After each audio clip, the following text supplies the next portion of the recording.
All right. Well, praise God. And welcome, my friends, to our very special Tuesdays with TTJ session, a deep dive into artificial intelligence, or AI, as we most commonly hear it. I have been looking forward to this. Our team has been looking forward to this. We've been working hard to put this thing together.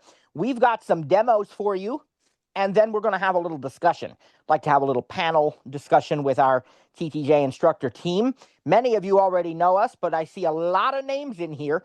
And so I want to just briefly tell you that I am trainer Matt Volbrecht of TTJ Tech Services at www.ttjtech.biz.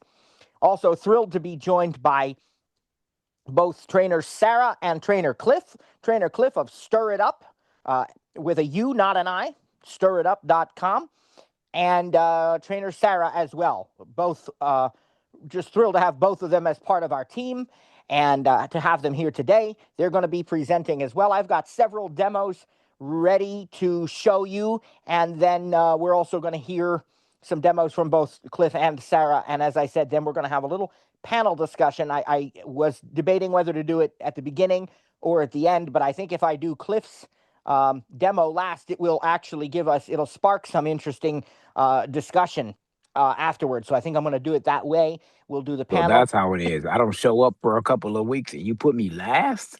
Hey, that's the risk you take. If you be on time, I wouldn't have to leave and come back just to be a co-host. I was going to tell you that if you left, you might not get back in. I didn't know if we'd fit another person in here. I was about to send you that text when I saw that happen. Yeah. I've got to make Sarah a co-host here also, so she can join in this Yeah, this that's banter. the main reason why I did it, so you wouldn't have to look for both of us. So Oh, okay. Well, let's. Wow, we are at capacity. Praise God, we are at capacity. oh wow. Okay. Yep. I guess Yep. that Stir It Up behind the scenes advertising team did its job. Let's see. All right, I let's see get some some. names that I recognize here. And got John McCann down there. Hey John, how's it going? He's a part of the Bits ACB that I'm a part of. So Oh, okay. Um. Well, I hope we have Sarah in here. I see a couple of Sarahs, but I don't see unless she has her hand up. Let's go. Let's see. But go ahead and just start the demos. I'll text her because Yeah. I know you got yours on Do Not Disturb and see if she's in here or not, and Right. ask her to just And raise her hand. yeah, yeah, and you'd even be able to unmute her actually, and then we can always make her a co-host. Okay. All right, so we're going to get these demos rolling. Now, for these demos, my friends, we are going to be doing a screen share, even though there's no video, but it's the best way to get a good quality audio. We've pre-recorded these demos just so that everything is relatively concise, and I have several demos that I'm going to be sharing. Some of it you may have heard before, but most of it probably not. I have a little bit of a demo of SIRI with ChatGPT and other just overall enhanced smarts thanks to Apple Intelligence and just thanks to upgrades to Siri. I do want to remind most of or all of you maybe that know and some don't know that there is talk of a completely revamped, overhauled large language model Siri coming out as early as this spring. We'll see about that, and we're excited about that. And then I've also got some demos of ChatGPT, some Alexa Plus in there, and some of the Apple Intelligence writing tools. Then we're going to move on to trainer Sarah, and we're going to hear her demo of Perplexity AI. And finally, trainer Cliff, not to be outdone, Google Gemini, and then we'll have our little discussion. A brief introduction. Most of you know you're here because you know what AI is, or you've heard of AI, or maybe you dread AI, maybe you want nothing to do with it, but we're glad you're here. AI, artificial intelligence, when you really stop and think about it, it's been around for many, many years in some forms or another. But what's changing is it's becoming more and more powerful. And thanks to what are known as large language models, we can really have deep conversations. And probably over half of my demos and a good portion of Cliff's and Sarah's demos really are exactly that. just having natural language conversations with this stuff and learning all kinds of information. I'm also going to demo a writing where I did some proofreading and fixing an error, and even got a summary from a voice memo transcript. So we've got a packed agenda and a packed house, praise God. We're going to get started with it. If you are listening, particularly on an iOS device, please stay in the Zoom app. We think that there may be, for some devices, a possibility that when we do a screen share, if you leave the app and go and do other things, you will not hear the audio of the screen share. I've not been able to confirm whether that's still the case, but just to be safe, please stay in the app. You don't want to miss any of this. And of course, if you need to listen back, it'll be on our podcast later. You're going to hear about 30 to 45 seconds of silence, and then you will hear me starting the demo.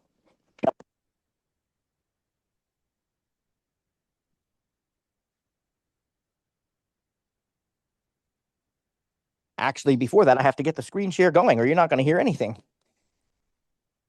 All right, let's do that first. Get our screen share going.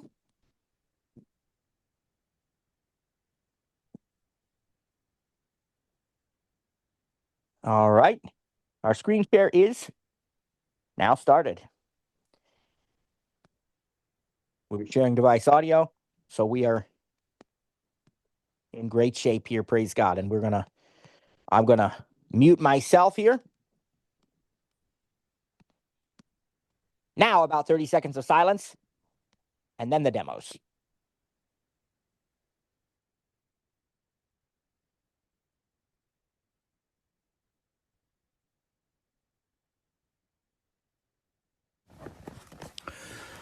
The first demo I would like to do for you is very simply of SIRI. Now, we've already done this in other settings, in other classes, in other sessions, and I'm sure we'll do it again, and particularly because there is pretty good evidence to support the release of a large language model Siri coming very soon.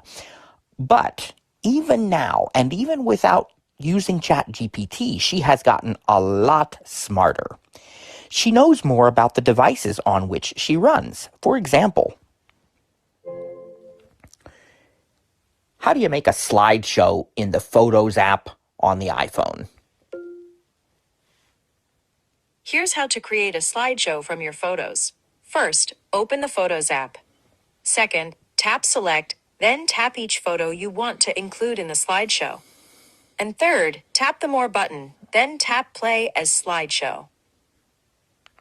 Now, if I feel I need something more involved, I can actually force SIRI to use ChatGPT on supported devices like this. ChatGPT in the Photos app on the iPhone, when I make a slideshow, is there a way that I can control the music that plays with that slideshow and the transitions and so on? In the iPhone Photos app, you can create slideshows by selecting Photos, tapping the share icon, and choosing Slideshow. To customize the music, tap the screen during playback, select Options, and choose your desired track. Note that the ability to remove music entirely is limited. If you prefer more control, consider using third-party apps like PickMusic, Slideshow Maker, and Music Video. That was from ChatGPT. Check important info for mistakes. I could also probably make a really cool slideshow with photos and music using the Apple Keynote app, couldn't I? Yes, Apple Keynote is great for that. You can import your photos, set custom slide transitions, add background music or narrations, and control timing and effects much more precisely than the Photos app.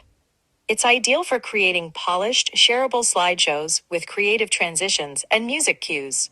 That was from ChatGPT. Now, if we stop that, and this time I'm going to just use SIRI again to show you that even some other things. What are some advantages of metal roofs? Metal roofs offer a variety of benefits, including fire resistance, lighter weight, compatibility with solar panels, and lower insurance costs. They are also durable, energy efficient, low maintenance, environmentally friendly, aesthetically pleasing, and insect resistant, and offer long-term cost savings. This answer is from bobvila.com and bigbearfg.com. So she does tell you her sources too, many times, which is really nice. Now, sometimes it will choose to use ChatGPT. Like when I say this, and then I'm going to touch the screen because it's going to display this. But can you tell me some good recipes to make use of that leftover turkey from Thanksgiving?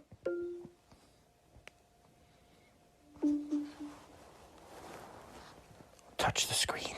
Bullet turkey soup. Simmer shredded turkey with vegetables, noodles or rice, and broth.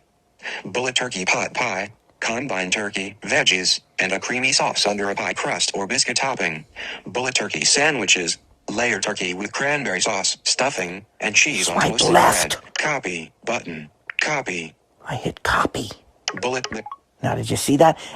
So I hit, I swiped left and there was a copy button. So if you want to save these now, for example, I could go Notes. into notes. Back button note. 4 salt more. And what note am I in here? I gotta go back. And I'm in a folder. I can give you more volume than that. 290 notes. 1 folders. Back button. This is my TTJ. TTJ heading. folder. So I create a new note. Toolbar. New note. New note. TT note. Text field is editing. Capped. Edit K. E Y.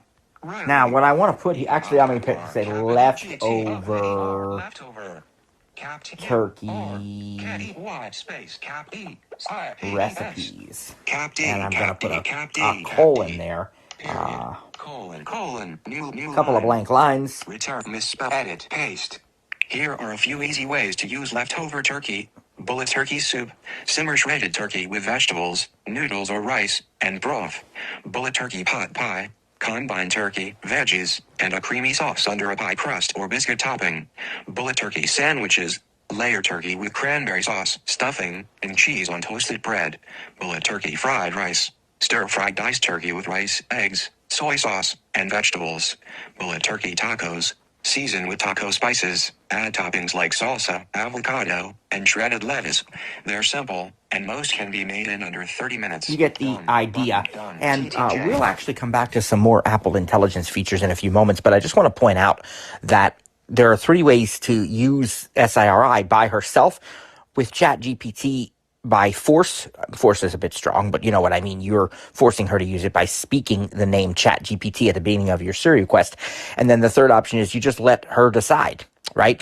Now, one of the things you might want to consider doing under the accessibility settings, not under VoiceOver, but just under settings, accessibility, and SIRI, is change the Siri pause time to longer or longest so that you have a bit more of a chance to read what's on the screen before it disappears.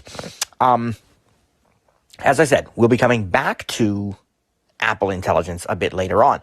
But I also want to move on now to using ChatGPT. And I have a shortcut set up so I can actually tell SIRI to start a conversation with ChatGPT. And what she'll do is she'll actually open the ChatGPT app and bring me right to the voice mode. And this works on even my non-Apple Intelligence devices like the iPad A16, praise God. So you really don't even, need the Apple Intelligence to do this. Let's get started and do it. Start a conversation with ChatGPT.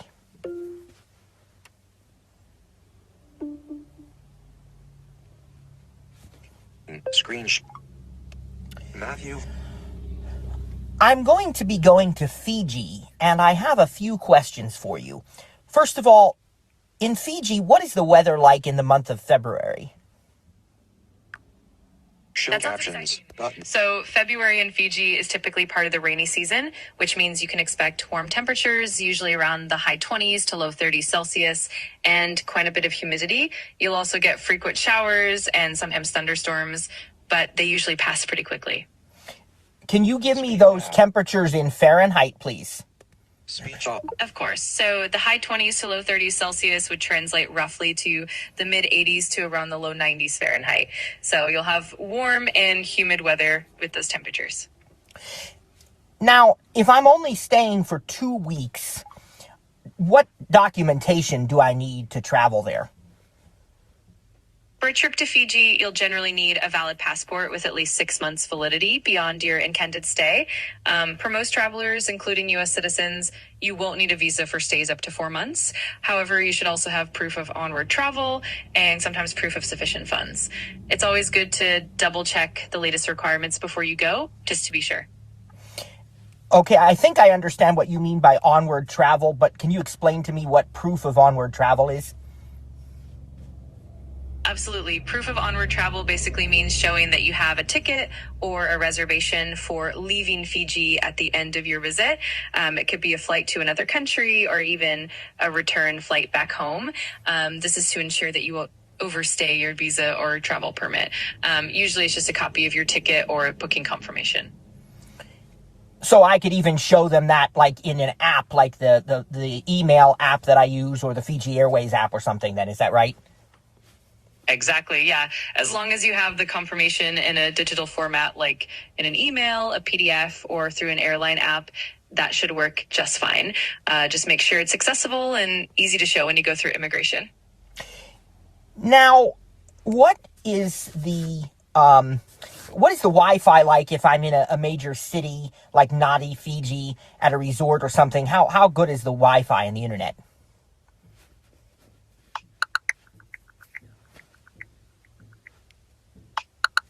In Nadi, Fiji, Wi-Fi at resorts can vary. Some places offer reliable connections that work well for streaming, while others might have more inconsistent service.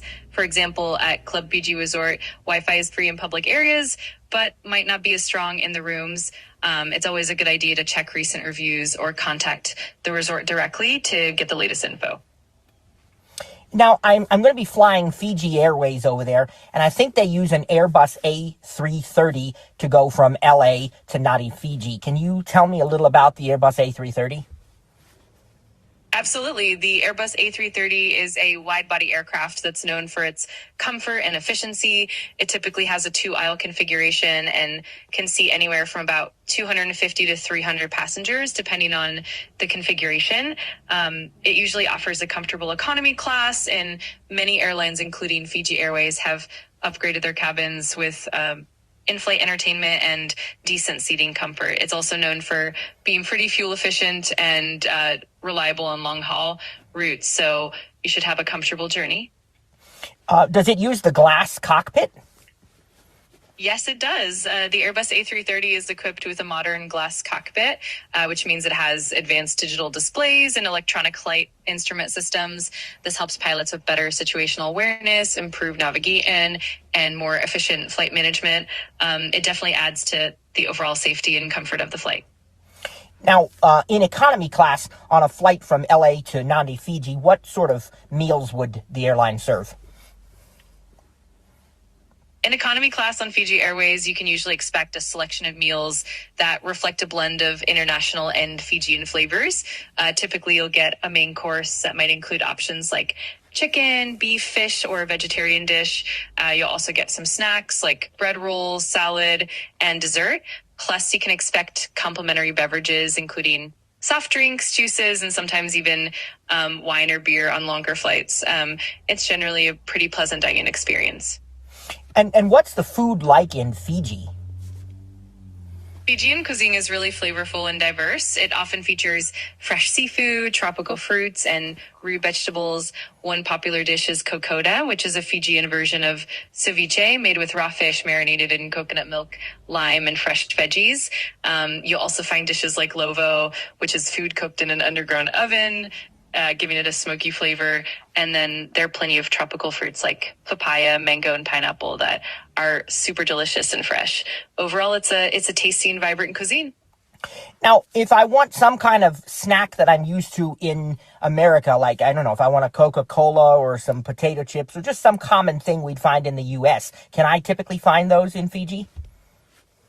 Yes, definitely. In major cities like Nadi and at most resorts, you'll find plenty of familiar international brands. Coca-Cola, Pepsi, and other soft drinks are widely available. You'll also find popular snacks like potato chips, candy, and even some American brands of packaged foods in supermarkets and convenience stores. It's pretty easy to find those familiar comforts while you're there. Excellent. I'd like to change the subject a minute, and I'd like to talk about Apple CarPlay in a car. If I have a car that has a screen, but it doesn't have CarPlay already in it, it has Bluetooth, do I have to buy a whole new head unit for my car in order to get Apple CarPlay, or is there some other way I can do that? Yeah, typically to get Apple CarPlay in a car that doesn't have it built in, you do need to upgrade the head unit to one that supports CarPlay. There are plenty of aftermarket options from brands like Pioneer, Kenwood, and Alpine that are compatible with Apple CarPlay.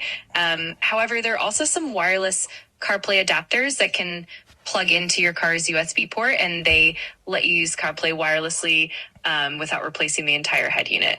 It depends on what your car supports and what kind of setup you're looking for. But yeah, you do have options beyond just buying a brand new car.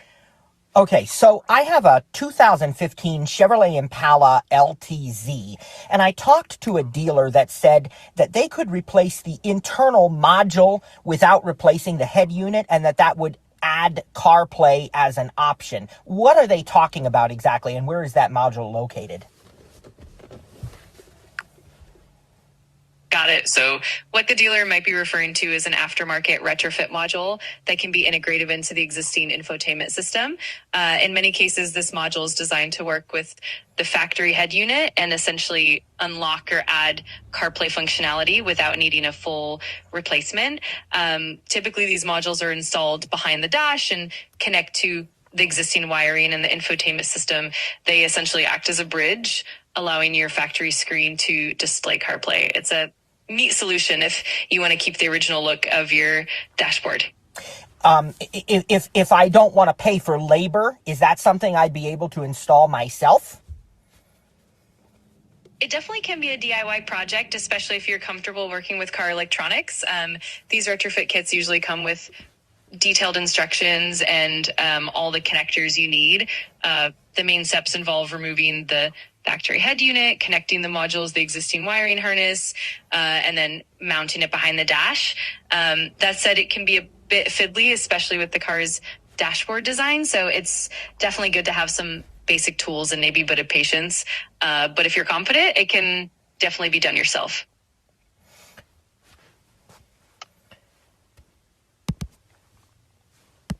All right, that's a great answer. I'm glad you found it helpful. If you have any more questions about it or need any tips along the way, just let me know. Me on record.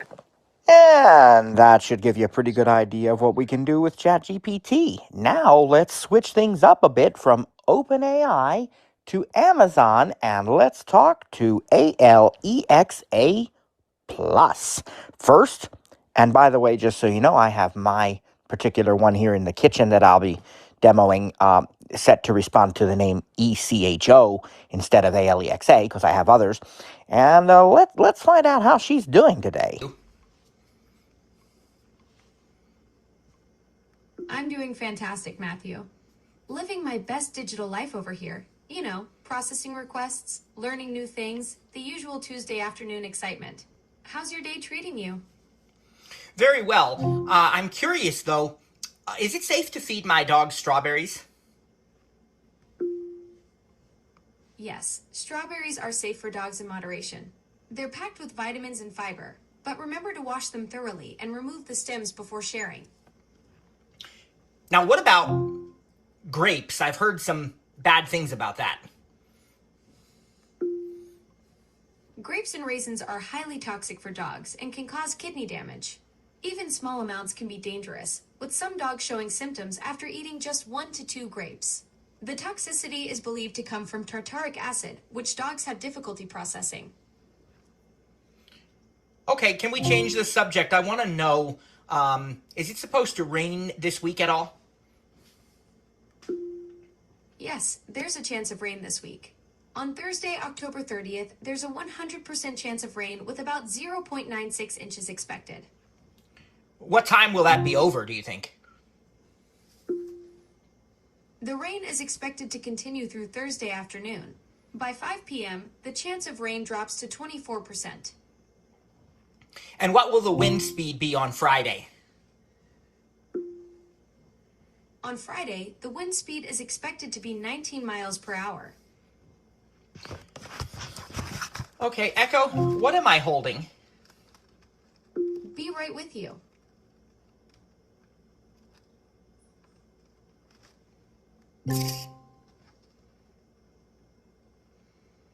You're holding a box of Pillsbury Grands, Flaky Layers biscuits. And how do you cook them?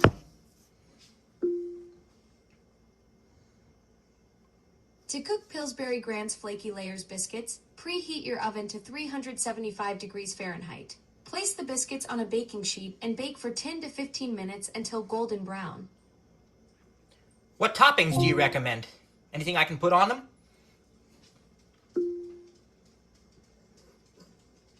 These biscuits are delicious on their own, but you can jazz them up with butter, jam, or honey.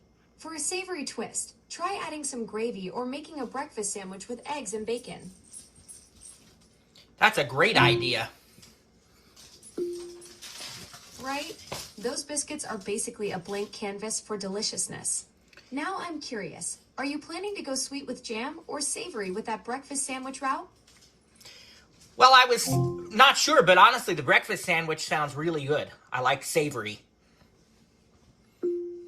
Oh, you're in for a treat. A savory breakfast sandwich with those flaky biscuits is a game changer. How about we kick it up a notch with some crispy bacon, a fried egg, and maybe a slice of cheddar? That sounds pretty perfect. Now we're talking. You've got yourself a proper breakfast sandwich plan there. Those Grands biscuits are going to make the perfect foundation for all that crispy, melty goodness. That's wonderful. Echo, while we're talking about different foods and jams and so on, what's the difference between jam, jelly, and preserves? Jam, jelly, and preserves are all fruit spreads, but they differ in texture and fruit content. Jelly is made from fruit juice only, giving it a clear, smooth texture. Jam contains mashed or chopped fruit, so it has fruit pieces and a thicker consistency. Preserves have larger fruit pieces or even whole berries in a syrupy liquid. All three use fruit, sugar, and pectin, but the key difference is how the fruit is prepared. I've been wondering that for years. Thanks for answering it. Happy to finally solve that mystery for you, Matthew. Nothing quite like clearing up a culinary conundrum that's been rattling around in your brain for years.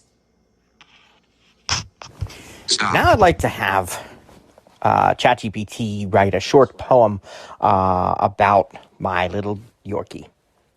Start a conversation with ChatGPT.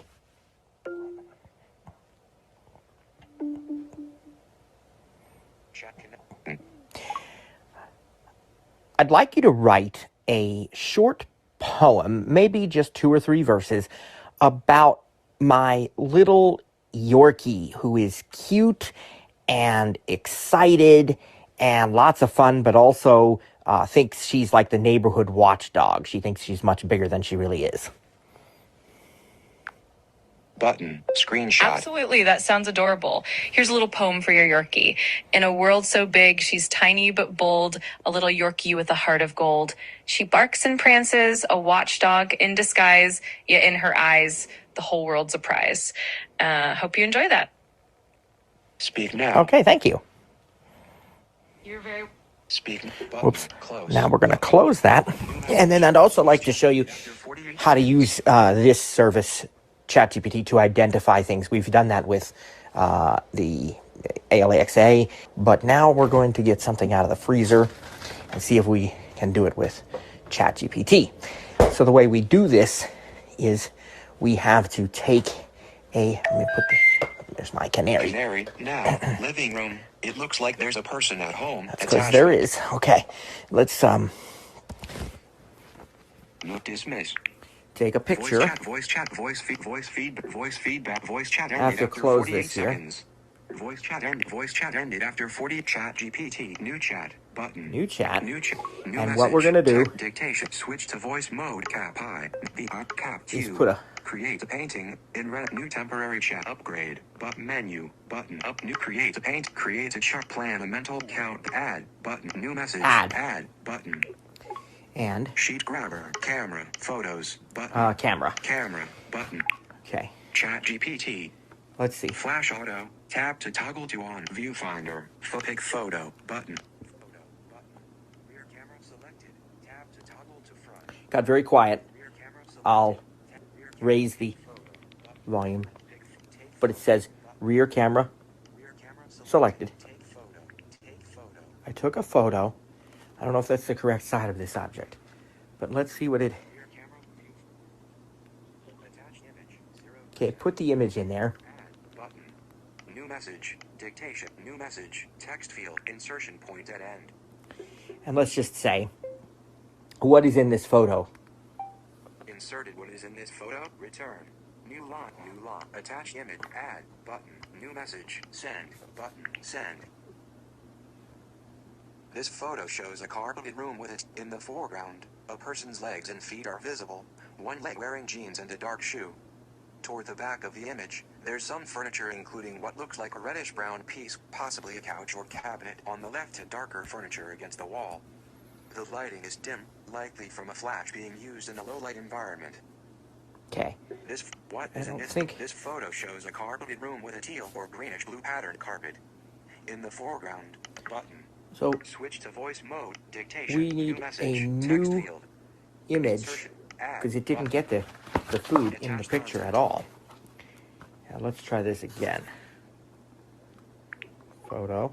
Sheet grabber, camera, photo, camera. Camera, rather. ChatGPT, ChatGPT, flash auto, viewfinder, pick photo, take photo, button. Rear cameras, take photo, take photo. New message, text field, is editing, character mode, insertion point. What food item am I holding? Inserted what food item, cap I. This photo should be, cap T, cap double, new message, what, send, button, send. Button, sneaker. The image shows a close-up of a creamy, chunky dip. It looks like spinach and artichoke dip. The mixture of light-colored creamy sauce with darker green pieces, likely spinach, and lighter chunks, probably artichoke hearts, matches the texture and color of that kind of dip. It's often served warm with crackers or bread. What is in this button? Now, what food item? The image again, if I wanted cooking instructions, like I'd go over here. This photo. What is in this photo? Button. Switch to voice dictation. New message. Text field. And I'll say, Insertion. New message. Return. that makes sense. I do have a box of TGI Fridays spinach and artichoke dip. How do I cook it? Inserted. That makes sense.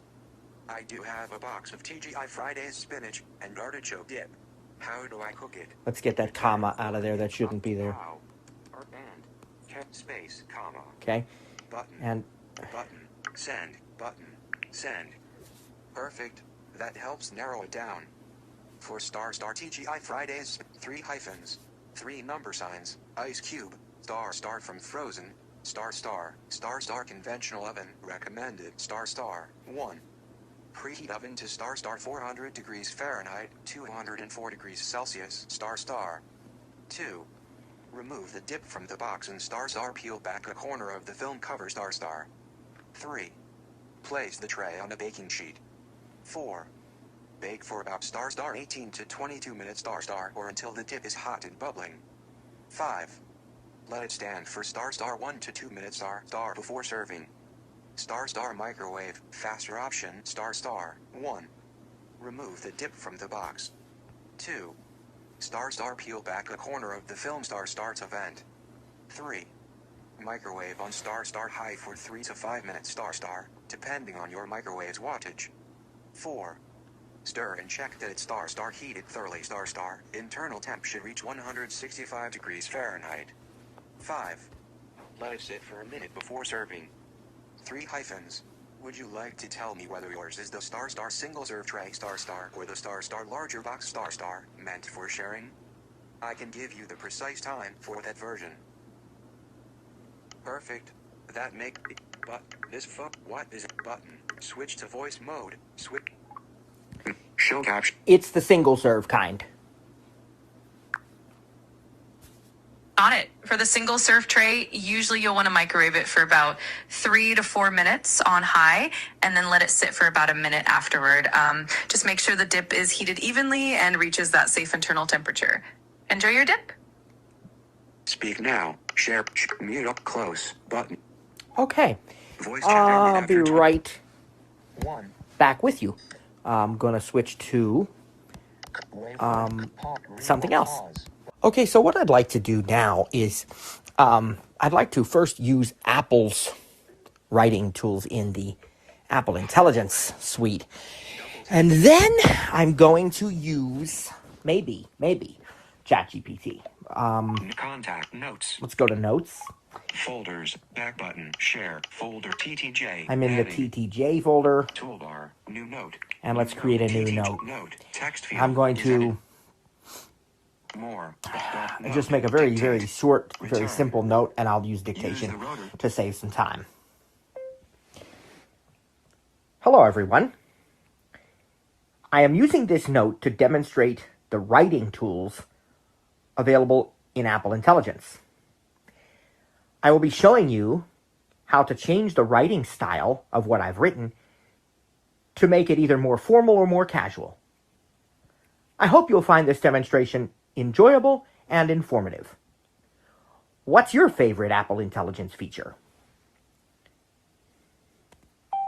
Inserted. Hello everyone, I am using this note to demonstrate the writing tools available in Apple Intelligence. I will be showing you how to change the writing style of what I've written to make it either more formal or more casual.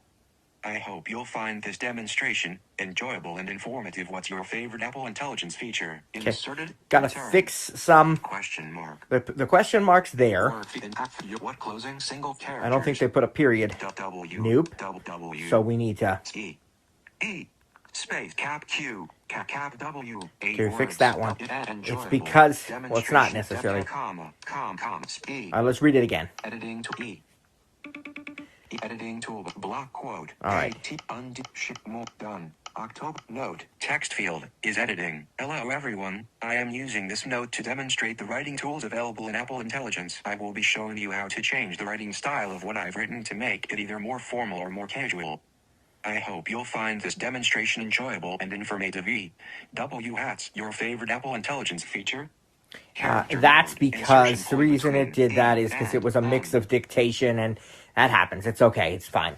Now, you know, I forgot one other period that it missed near the beginning, but that's actually okay because what I'll do is use the proofreading tools to see if it picks that up. So Insertion point at start. let's Edit. Select. Scan. Space. Delete.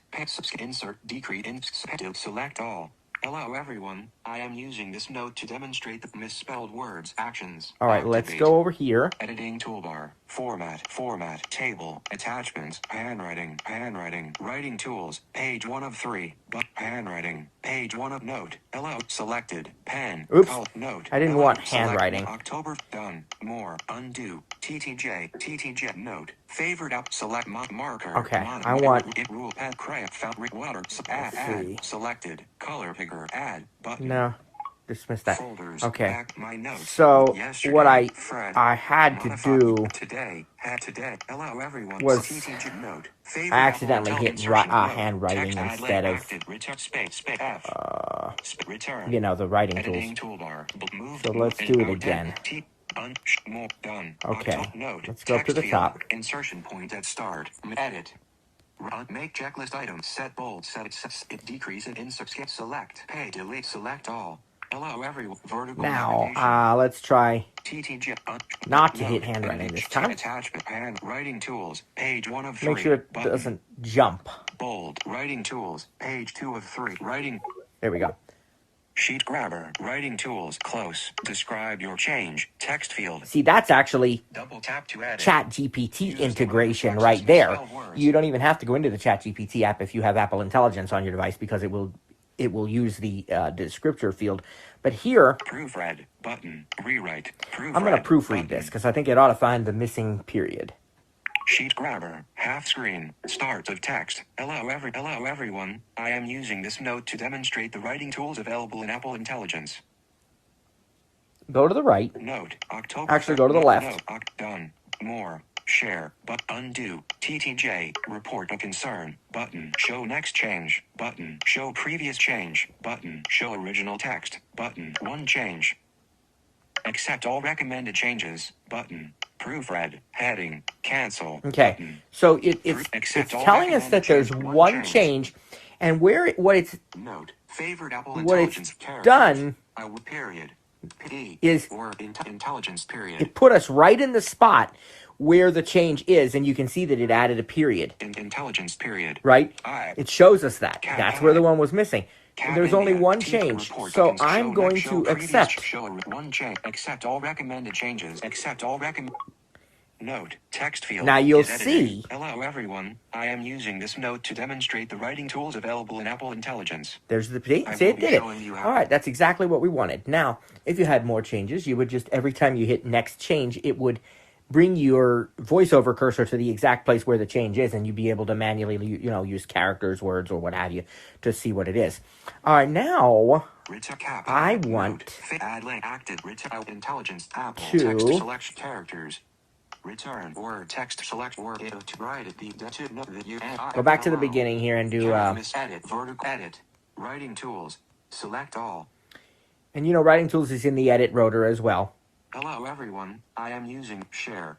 But I'm gonna just vertical navigation. Go over here again. Editing tool check write bold writing tools sheet grabber. And we're gonna rewrite this time. Rewrite button. Now look. Friendly button. Professional button. Concise button. Let's make it professional and see what it sounds like. Professional button. Show original text. Start of text. Hello everyone. Hello everyone. I am writing to demonstrate the writing tools available in Apple Intelligence.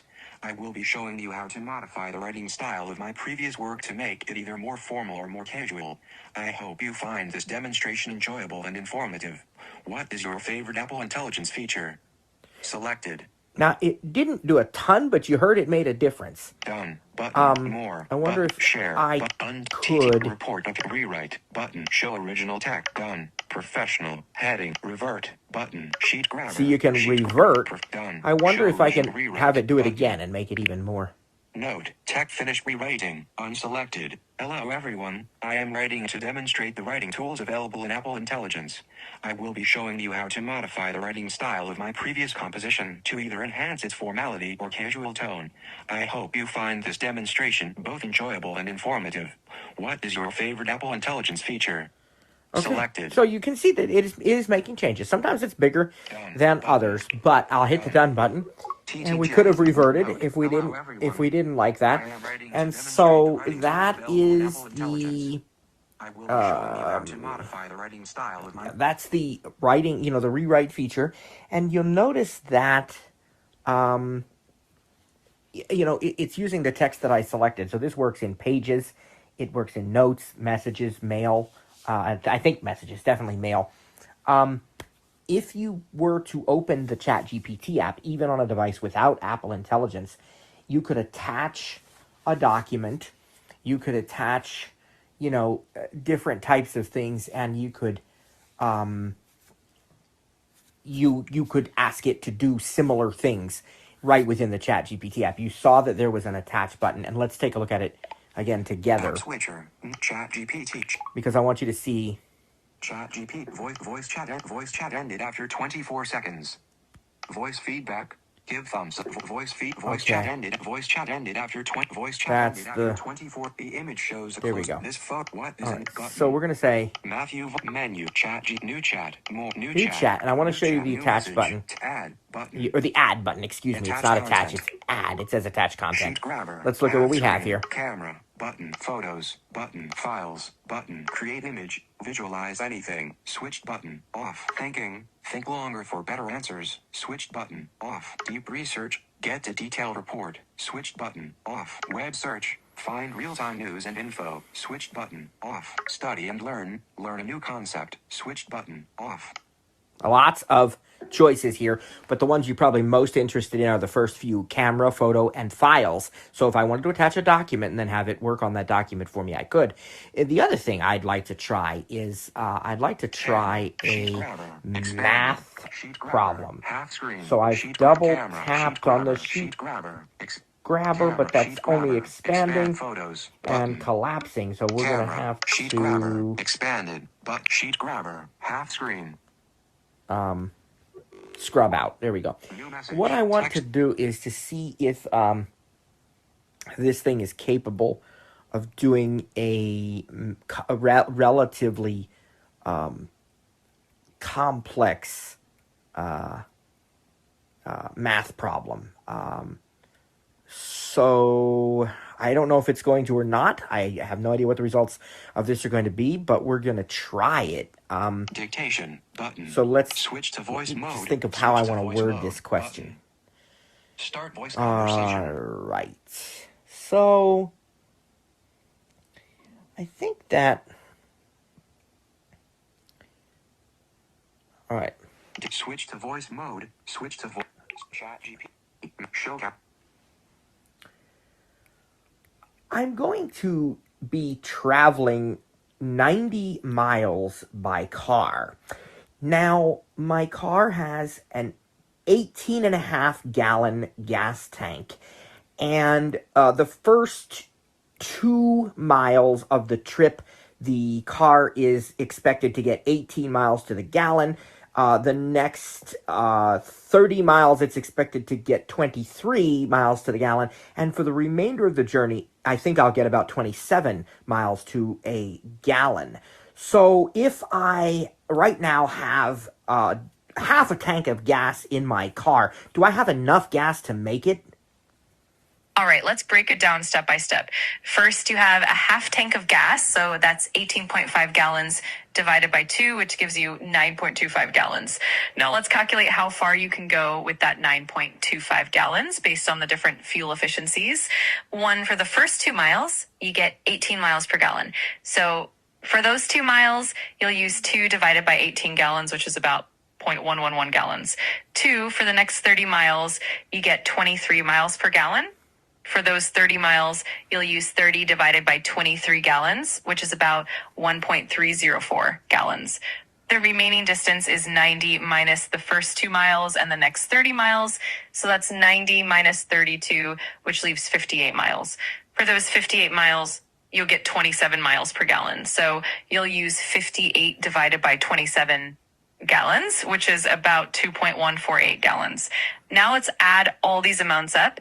0.11 gallons plus 1.304 gallons plus 2.148 gallons equals about 3.563 gallons total. Since you have 9.25 gallons in the tank and you only need about 3.563 gallons, you definitely have enough gas to make the trip. So you're good to go. Now, I just realized I have a real good price for gas here in my area. It's only $2.88 a gallon. And so if I decide that I actually do want to get gas right now, how much is it going to cost me to fill it up? All right, let's figure that out. If your full tank is 18.5 gallons and you currently have half a tank, that means you have 9.25 gallons already in the tank. To fill it up completely, you'd need another 9.25 gallons. So if gas is $2.88 per gallon, the cost to fill up the remaining 9.25 gallons would be 9.25 times $2.88, which is about $26.61. So it would cost you roughly $26.61 to fill up completely at that price. And is there tax on gas in Pennsylvania? Yes, Pennsylvania does have a state tax on gasoline. As of 2025, it's about 57.6 cents per gallon, which is one of the highest rates in the country. So what's my total going to be then with tax? All right, so we already calculated that the cost of the gas itself without tax is about $26.61. Now, since Pennsylvania adds roughly 57.6 cents per gallon, let's multiply that tax by the 9.25 gallons we need. So 9.25 gallons times 0.576 is about $5.33 in tax. Now let's add that tax to the original cost. $26.61 plus $5.33 is about $31.94 total. So with tax included, it'll be roughly $31.94 to fill up your tank. Thank you very much. You're very helpful. You're very welcome. I'm glad I could help. If you have any more questions or need anything else, just let me know.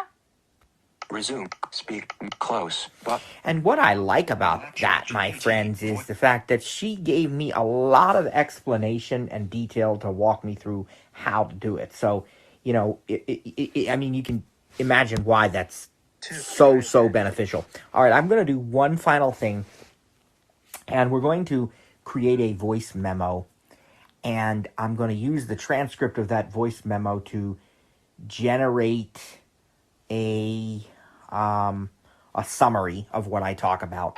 So I'm going into the Voice Memos app, launch Voice Memos. I'm really thinking about having one of these services like ChatGPT try to generate notes from an audio recording that I've made for when I travel to Fiji, because they require notes. But right now we're gonna just do a short little thing, and I'm gonna pretend that I'm teaching a class, and just to make it very simple, we're gonna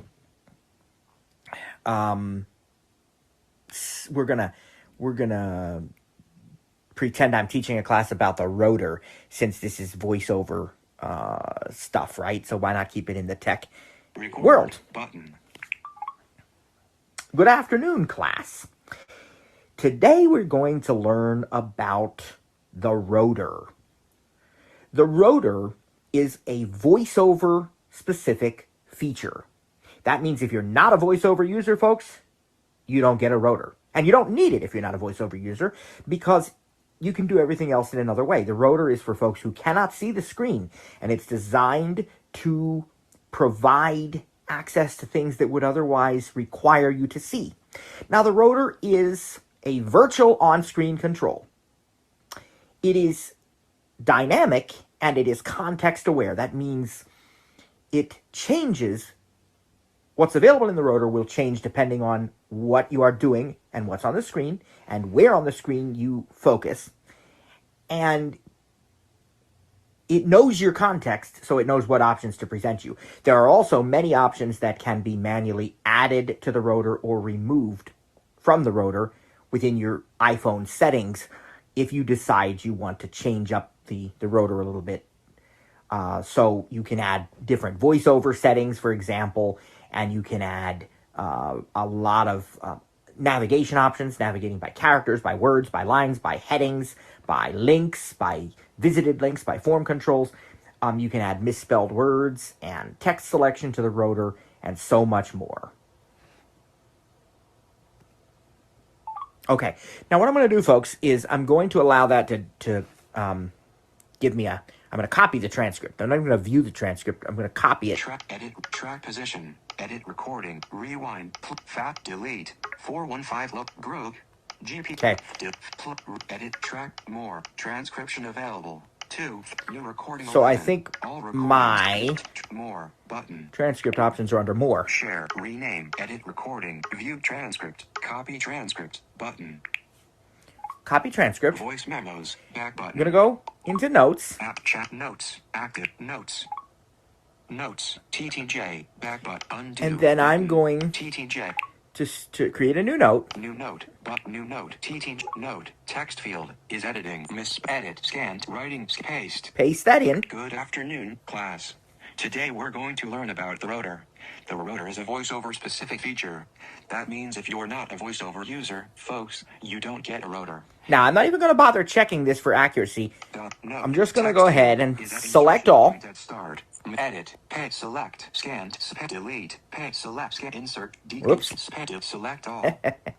Good afternoon, class. Today we're Go vertical over. navigation, vertical scroll bar, TTG, shift, editing tool, check table, attach pan, writing, bold, writing tools, And this time, proofread, rewrite, friendly, professional, concise, summary, button, key points, button, list, button, table, look at those button, different options. compose, button, We're going to do key points, button, the key points.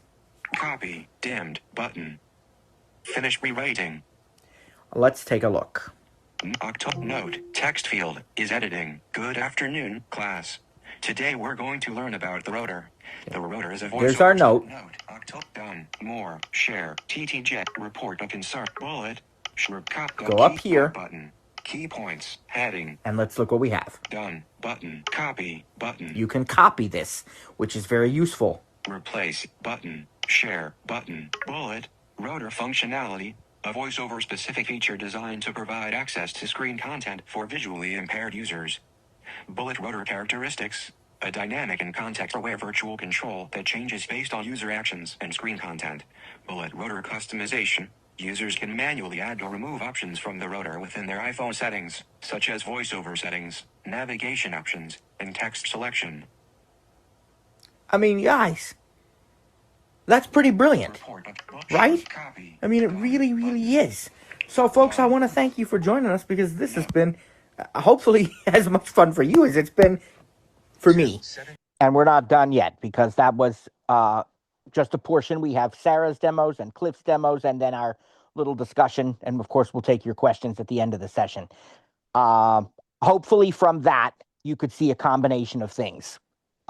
For me, and I think it means different things to different people. For me, one of the things that I spent a lot of time, I know I asked it a lot of different questions. And by the way, for our linguists out there or our geography experts, I am aware that that city in Fiji is really pronounced Nandi. The correct pronunciation is Nandi, as if it were spelled Nandi. However, it's not. It's spelled Nadi. And so for the sake of ChatGPT, I said Nadi. Maybe I should have given her more credit than that, but that's anyhow. But what I wanted you to see is how casually you can talk to these things. You don't have to have precision of exactly how you want to say it, and she'll still understand it. And you can be sort of thinking like I did that on purpose when I would say things like, okay, so if I, and I just very casual because I wanted you to see how well these things respond to that. So you've seen SIRI with and without ChatGPT. You've seen the ChatGPT app.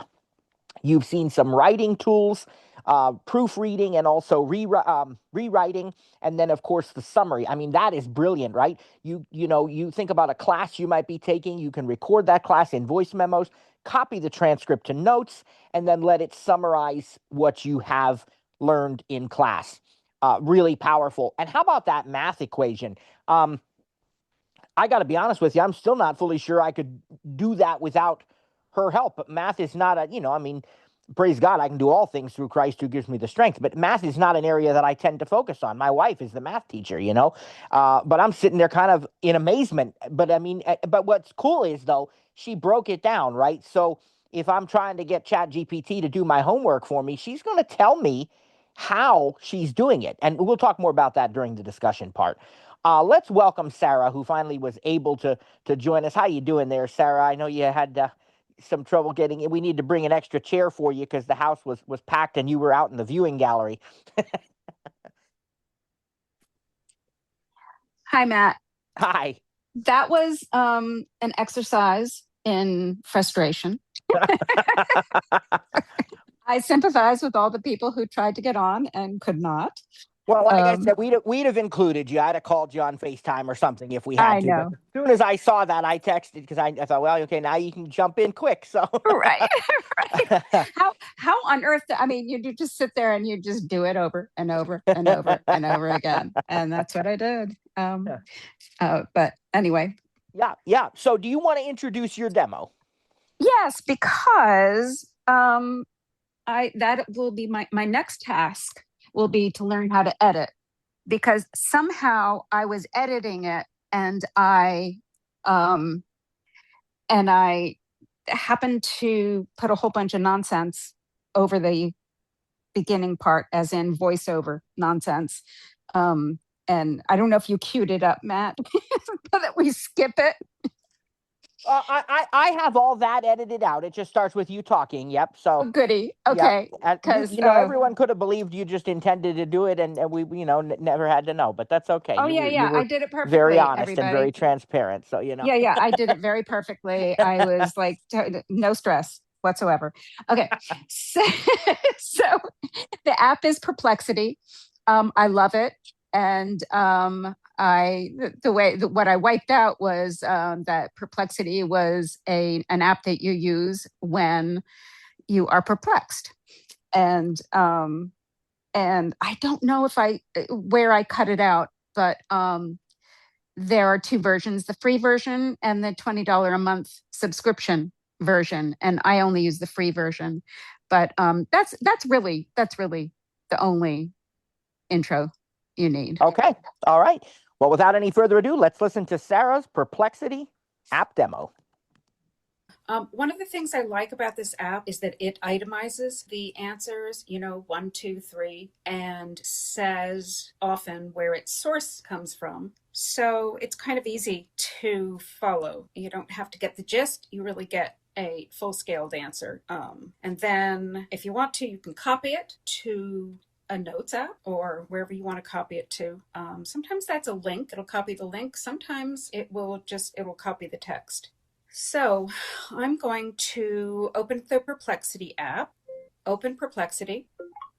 Text field is editing. Character mode. Insertion point at start. Library button. Okay. I get just the regular free Perplexity app. There is a pro version, which costs $20 a month of a subscription. And I don't need that. I guess if I was a journalist or a history professor or a rocket scientist, maybe I would want that. And maybe it would be worthwhile, but it's not to me. And I don't have a large university or a corporation paying for it for me, which I assume happens. So I start on the upper left. I start at the top, and that happens to be where back usually is, where the back tab is. Library. It says library. And so after you have accrued, a few searches and you think, oh, I want to go back to that salmon recipe I found, you can go back and, find exactly what you found maybe last week in detailed format. Usually I take those and copy them to like a recipe app or whatever. Anyway, so swipe to the right. Get Pro button. It says Get Pro. Get Pro. And Get Pro is, that's the $20 a month version. It's very good. I mean, it's up to date. And apparently the free version, you are getting as far updated as it went, and I heard that was 2023, but it will give you 3 updates to Pro a day, and often it'll give me even more if I just press it, and I'll get more current information. But a lot of times your search, it doesn't really matter. Books in order, I'm getting exactly what I need, unless it's a new book. Okay, swipe to the right. Discover button. Discover, I'm not really sure. Text field is editing. Character mode. Insertion point at start. Okay, I could search there, or I could anything. Search Ellipsis. at the Ask Anything text field where I usually do. So double tap on Ask that. anything. Ellipse writing tools. Menu item. And Dictate. Dictate. Return. Dictate. Dictate a question. Let's see. What is the best way to teach the Perplexity app to blind people using VoiceOver? Inserted. What is the best way to teach the Perplexity app to blind people using VoiceOver? Okay, swipe to the right. Q. Oops, wait, hold on, I forgot. Touch up at the top so that it's away from the keyboard. Text field is editing. What is the best way to teach the Swipe to Perplexity the right. app? Plus button. Okay, swipe to the right, and it says plus, which gives you more options, and we can go to that later. That takes you to the voice-to-voice search, which is actually pretty cool, even though I never used it until today. Search button. Swipe to the right, search. Swipe to the right one more Arrow up time, button. and Arrow up button. it says arrow up. Arrow up is the new submit button. It used to say submit, now it says arrow up. Go figure. Perplexity. What is the best way to teach the Perplexity app to blind people using VoiceOver? And then I'm going to touch at the top. What is the best way Again, to teach the Perplexity app to blind swipe people to the right. using thinking? Ellipsis. Image. It says it's An thinking. advertisement with text and an image of a person holding a smart play-filled image. An Swipe to the illustration right. of a white shape against a black background. And the illustrations I usually swipe through. I don't care about that. Play-filled image. The best way to teach blind users the Perplexity app using VoiceOver on iOS combines accessible navigation guidance, real-world practice, and clear explanations of key VoiceOver and app features. Lambda Test +1. Core teaching strategies. Core teaching strategies. Let's see. Bullet focus on essential VoiceOver gestures, e.g., swipe right/left to move through items, double tap to activate buttons, rotor for navigating by headings or links, with step-by-step demonstrations of how they are used in the Perplexity app. Lambda Test +1. Bullet begin with a concise introduction. Explain Perplexity's purpose as an AI assistant for answering questions, followed by an accessible summary of how to start a new search or question using the search field or voice input. Well, I think we probably probably would know most of that just by being voiceover users. Will it teach users to locate the read aloud or text to speech function? Never mind. So that is how you search things. Now I can go back to, and it's sort of item by item. It's nicely set up in paragraphs. I am going to go to the very arrow left button. The upper left side, arrow left. Arrow left, library. Double tap on that. Then we're in the library. Library, here button. Okay, so let's see. In the library, let's look at my past searches. Let's see. Gear button. Gear. What is the best way to teach the ellipsis filled button? Pop. The best way to teach blind time. Image 1 meter. How to teach blind people. Ellipsis fill. To teach blind use time 30 meter. How to ellipsis fill. To pause a voice memo while time. Image. To pause a voice memo while recording with voiceover. That was a question I had while recording this. Time. Image 2H. Open and close voice memos on an iPhone. Ellipsis fill. Sure thing. To open voice memos on an iPhone. Time. Image 2H. How do I sign into Gmail on my iPad? Ellipsis filled. Sure thing. Here's time. Image. Those were circle. So sure thing. When it says sure thing, that's I was doing a voice to voice search, and he was being very polite and giving me answers. I was asking simple questions. Time. Image 5H. How do I describe perplexity to a group of ellipsis fill? Perplexity is time. Image. Okay, Page lots of 3 questions Page about 4 how to teach perplexity to blind people. What is the best way to teach ellipsis? The time. 2. How to teach page 2 of 12. The most effective demo focuses on full time. Image. Page 4 of 12. I'm 3 finger swiping Recipes up to for just frying go chicken through because I drumsticks. wanted to find one of my salmon recipes. Here's a classic method for frying chicken drumsticks. Oh. Capturing that perfectly crisp outside and juicy interior. This approach uses a seasoned flour coating and, optionally, buttermilk or egg wash for extra crunch. 2 pounds chicken drumsticks, about 6-8 pieces, 1 cup all-purpose flour, 2 teaspoons garlic powder, 2 teaspoons onion powder, 1 tablespoon paprika, 1/2 teaspoon chili powder, optional. Ellipsis. Okay, so you know what I was eating a couple of days ago, fried chicken. So that is the library, and that was double tapping on the upper left hand side. Let us go to the voice to voice. Tab bar. Let's see how to Tab bar. find it.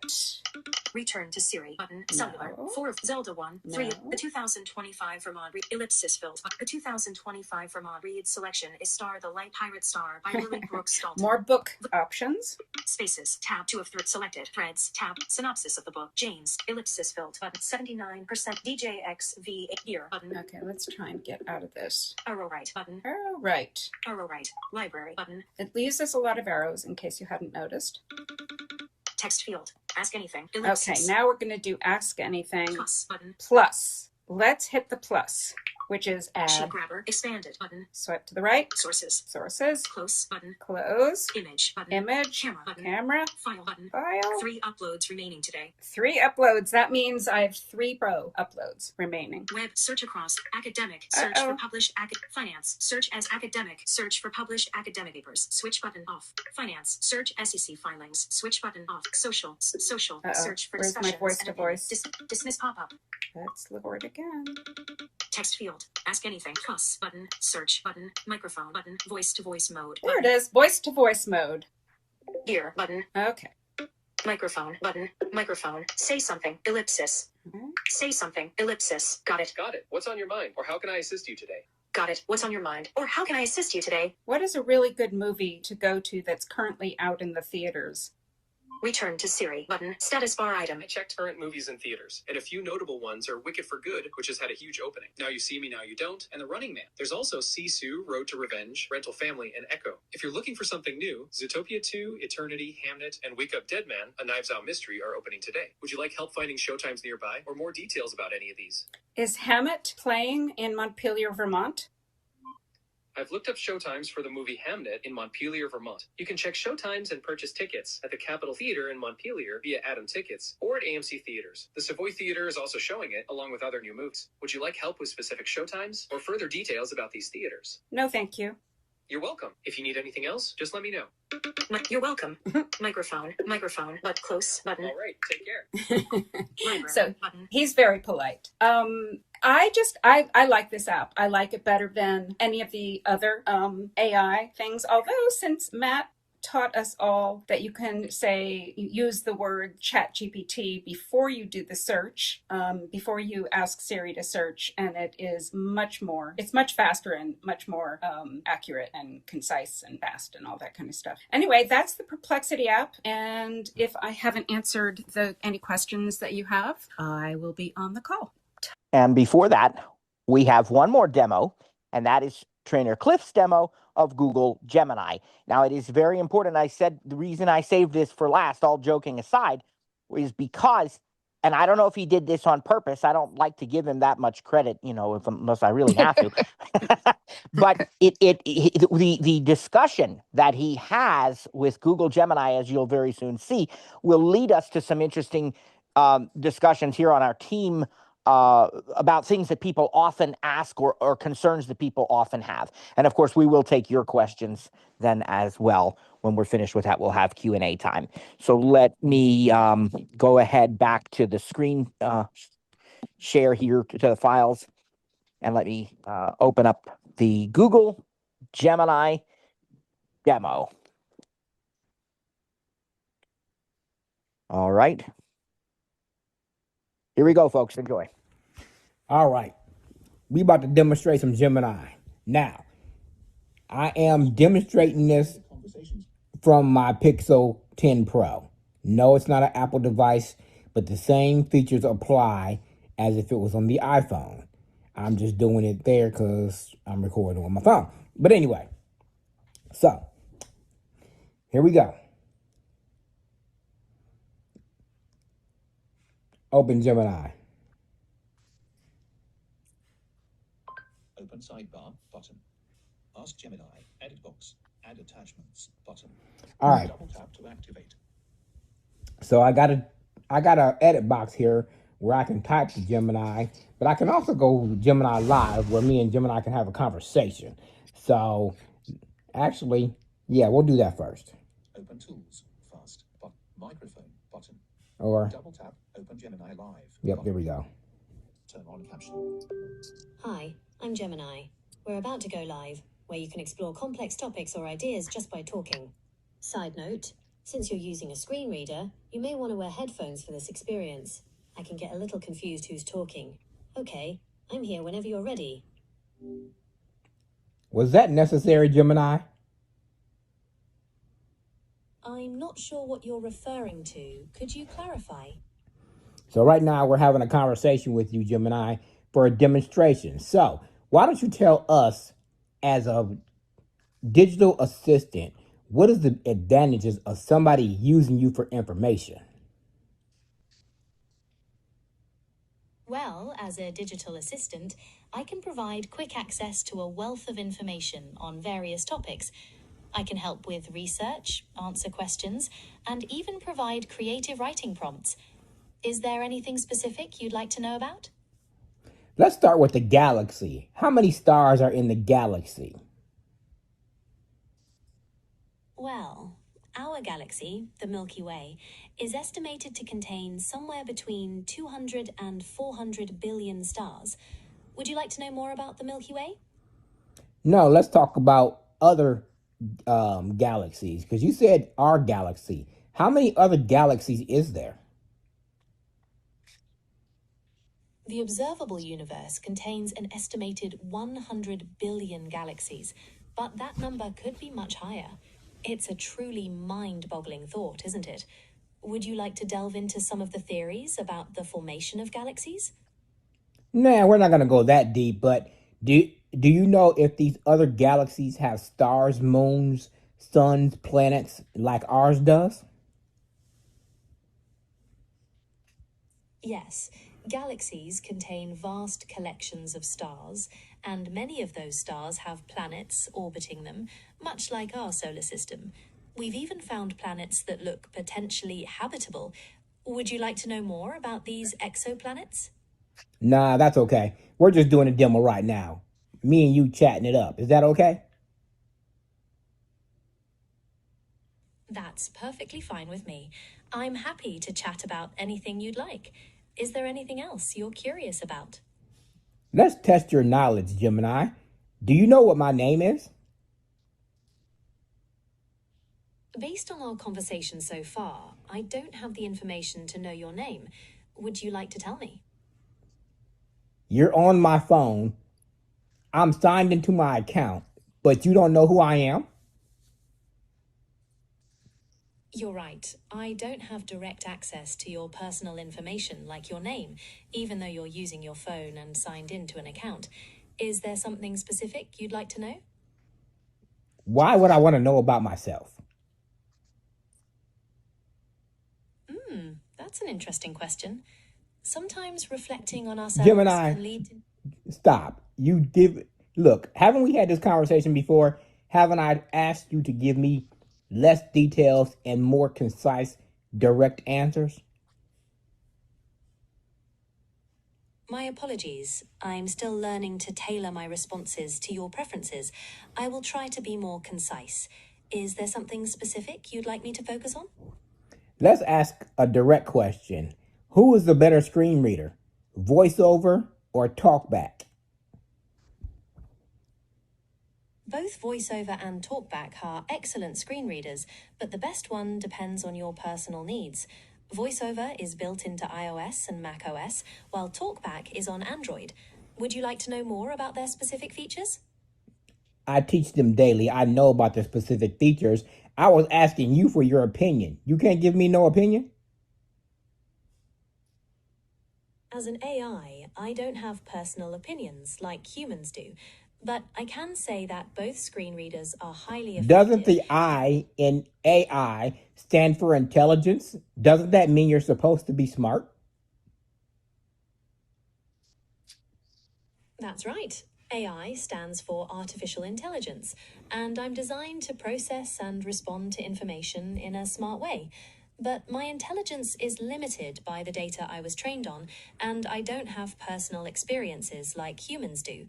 Is there anything in particular that made you ask? So basically, you're telling me that AI stands for artificial intelligence, but you're only intelligent to the capacity on how you are programmed. Is that right? That's a good summary, yes. My intelligence is derived from the data I was trained on, and the algorithm... So based on the fact that I just gave you a summary of how you operate, that means that your AI, which is artificial intelligence, I'm human, which means I can make mistakes, but I am smarter than you at this point. Is that what you're saying? Based on our conversation, you've demonstrated your ability to summarize complex information, and you've stated you're a human who can make mistakes. As for comparative intelligence, humans and AI have different strengths. Is there anything specific you'd like to discuss about the differences? Gemini, you are not giving me any direct answers. You're giving me backdoor, I don't know, maybe so kind of answers. So we're going to move on. All right. The last thing I want to ask you is, based on human knowledge and artificial intelligence specifics, what is a better computer to have? A Mac for Windows, or Mac for Apple, or Windows PC? The classic Mac versus Windows debate. Neither is inherently better, as they both have pros and cons. Macs are often praised for their ease of use and design, while Windows PCs offer more flexibility with hardware and software. What do you usually use your computer for? Gemini, haven't I told you that I train on this stuff? I don't need you to analyze me. So, all right. So this was a demonstration. I wanted to show them that I can actually have a conversation with you, which you did demonstrate. Very good. Thank you. Very that. So let's wrap it up. Why don't you tell me the best joke you have? You're absolutely right. My apologies for the misunderstanding. I appreciate the chance to demonstrate my conversational skills. Now, for your best joke, how about this one? Why did the Scarecrow win an award? Because he was outstanding in his field. Would you like another? Yes, that was lame. Give me a better one. All right. Here's another one. Why did the bicycle fall over? Because it was too tired. Better? Not really. I would have said because he didn't kick his stand, but I guess. That's a good one too. I like how you thought of a different punchline. Maybe you should be the comedian. Do you want to try another joke? No, thank you. Technology is my specialty. But thanks for your time. I'm going to end this conversation now. It was my pleasure. I enjoyed chatting with you. Is there anything else I can help you with before you go? No. Close the app. Goodbye. I'm here if you need anything else. So that was Gemini Live. So we heard Gemini Live. But you can also prompt Gemini the same way you can with Siri or Alexa or whatever the case may be. So I can say, hey, Gemini, what's the temperature? In Austin, it's currently 61 degrees. People in the Midwest wish they had that temperature. Anyways, I can also say, how many stars are in the galaxy? The Milky Way galaxy is estimated to contain between 100 and 400 billion stars. The exact number is hard to determine due to our position inside the galaxy and the large number of faint, low-mass stars. All right. So, again, you can talk live with Gemini. You can type to Gemini, which I did not do because everybody knows how to do that. And then you can say, hey, Gemini, or hey, Google, and ask it a question. You can even do that on the smart speakers, the Google Homes, and things of that nature. So that is my demonstration of Google Gemini. I'd like to take a few minutes and talk with both Cliff and Sarah. And then, as I said, we will take your questions as well and comment on them in a little bit of what's sort of a panel here. But both of you, excellent demos, first of all, and I appreciate that. Thank you. Cliff's was so Cliff. My favorite moment, I think, of the whole demo that Cliff did was when Gemini refused to actually tell him that he was smarter than her. I knew I liked Gemini for some reason. See, I all kidding aside, I think, and as I said, the reason I did it last, I think Cliff's demo illustrated three important points that I really want to highlight because these are often concerns that people have, right? So the first one is we all noticed that his particular Gemini did not know any of his personal information. So how important is that it only has access to the information you're willing to share with it? Because in this day and age, people have those privacy concerns, right? And secondly, I thought that was cool. I thought that was a really good point to make, that you don't have to fear. I mean, you do have to be careful, but. Right. Yeah. And then secondly, we hear that it doesn't have personal opinions. So it should, at least in theory, be presenting both sides of a discussion, both sides of an argument, and it should be unbiased and impartial when presenting those things. Now, I'll get into an area in a minute that I think is a bit of a gray area, but that's a separate issue. The third thing, and I think this is really important for people to remember, is that these AIs are only what people program them to be. And so, these sort of sci-fi far out ideas that, people maybe, AI taking over the world or something like that, they can't get information that is not made available to them by humans, So like anything else, it can be used for good, it can be used for evil, but it doesn't have that ability in and of itself. It's whatever it's programmed to do, and that's the extent of where it's going to get its information and its knowledge. Do you have anything to add about that, either of you? No, I mean, I think, it's sort of fun to ask biased questions like, does that person look intelligent? A friend of mine did that to a picture of mine. She was doing it on Meta.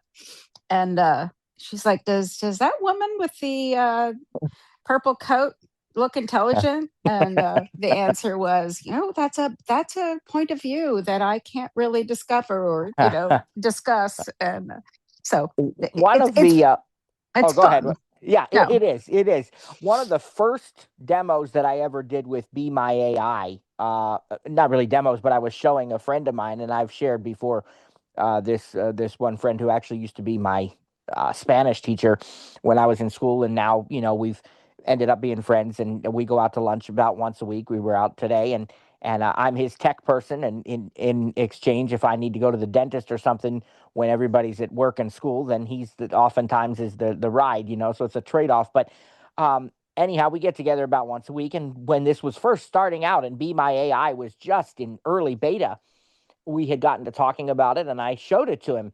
And first we did it with the dashboard of his car, and it told him, there were climate controls and radio controls and everything, that worked really well.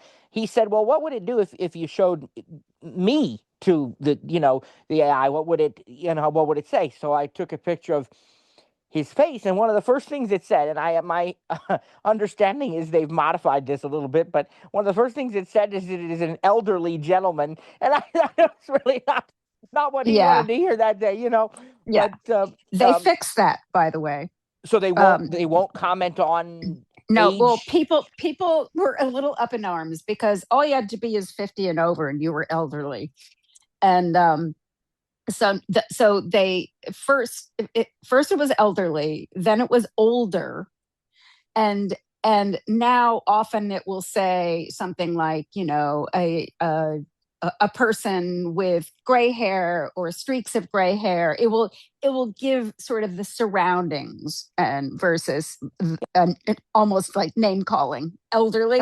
Right, like, right. hello. Now, what if you point blank asked, like, what if you said, the person I'm looking for is 65 years of age. Could this person fit that bill? Would it answer that then, or would it totally I think so, avoid it? because you can ask further questions. Right, You could right. say, does that person have wrinkles around Okay, their so eyes right, or around their right, mouth or whatever? right, You could say, is that person tan? Is that, right.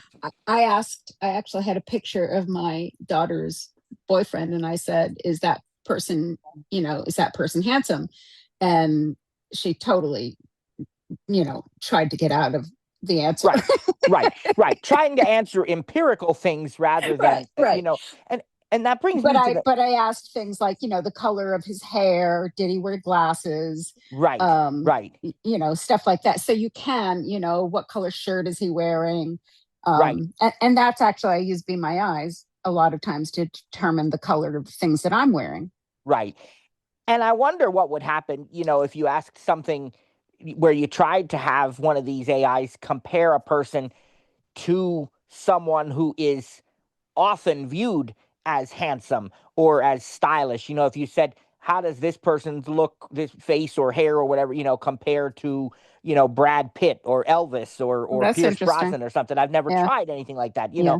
But Yeah. I have been told that, there's fur on my pants, and I'm like, thank you very much. Right. It's either fluff or animal fur.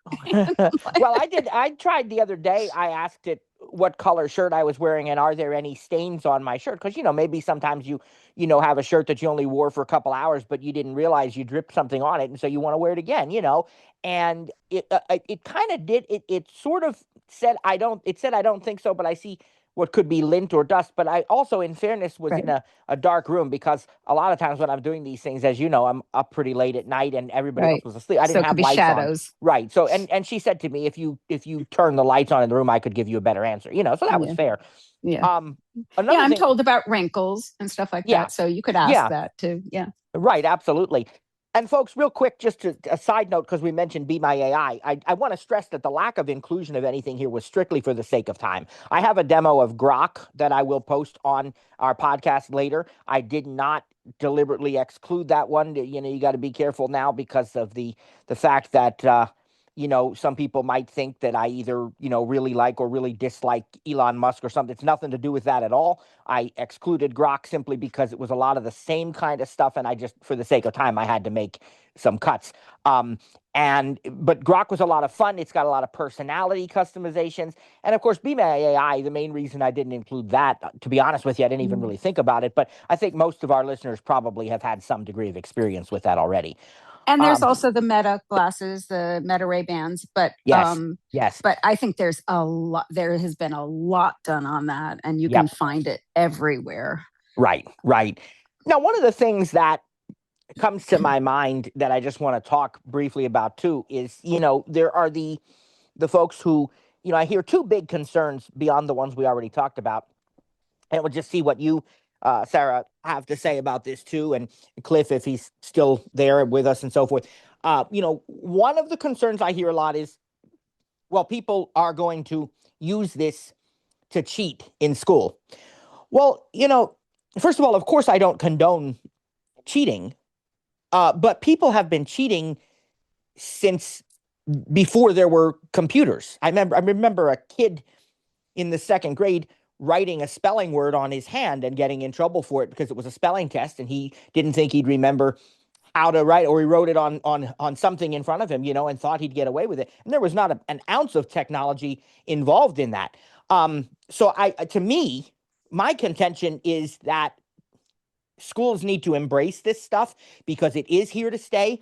And rather than, you know, outlawing it or being afraid of it or fighting against it, which I'm not saying they all are, but I just, you know, my contention is that instead of that approach, they need to teach people how to use it responsibly, knowing that it may make certain things easier that we don't want, but also knowing that it can make really good things easier, and that we, you know, the thing to do is to learn how to use it responsibly. And in the second part of that is I've heard some really weird stuff that people have done, you know, like they've asked one of these, I don't know which one it was, and I probably wouldn't say if I did, because I, you know, but they've asked these things, you know, like something like how to, you know, something ridiculous, you know, drink cyanide or something like that, you know. And, you know, my whole thing with this is, first of all, it's AI. The A is artificial. You know, the AI, in my opinion, I want to get your take on this, Sarah and Cliff. AI, in my opinion, should never be your life coach. It should never be your spiritual counselor. It should never be your doctor. You know, you can get information if it's empirical, but it's not, you know, should I break up with my boyfriend? That's not a question to ask AI. Secondly, there has to be a responsible party involved. To me, the problem isn't the AI telling you how to drink cyanide. The problem is asking someone whether you should drink cyanide. If you're really doing that genuinely, you have a bigger problem than ChatGPT is going to be able to solve for you. Mm-hmm. You know, but there is stuff like that going on online. You know, there's one particular place where a lot of that is happening, and that's too bad. As far as cheating is concerned, I know that universities had to scramble to find new software or apps to distinguish, you know, whether plagiarism was happening or not. There are also people who can tell if a document has been altered by AI, you know, into friendly or, you know, intelligent or businesslike or whatever. You can usually tell. You can tell when audio description in a movie is AI. Right. I think because it's very smooth, but it makes mistakes. And so it's, you know, as AI grows, so will the intelligence of, you know, humankind and how they respond to it. Right. Well, but also, you know, my thing on that too, and you know, I'm not trying to be argumentative either, but I just look at the other side of it, and being a tech person, I tend to come down on the side of don't use the tech as a scapegoat, because it's not really a tech problem, it's a human problem.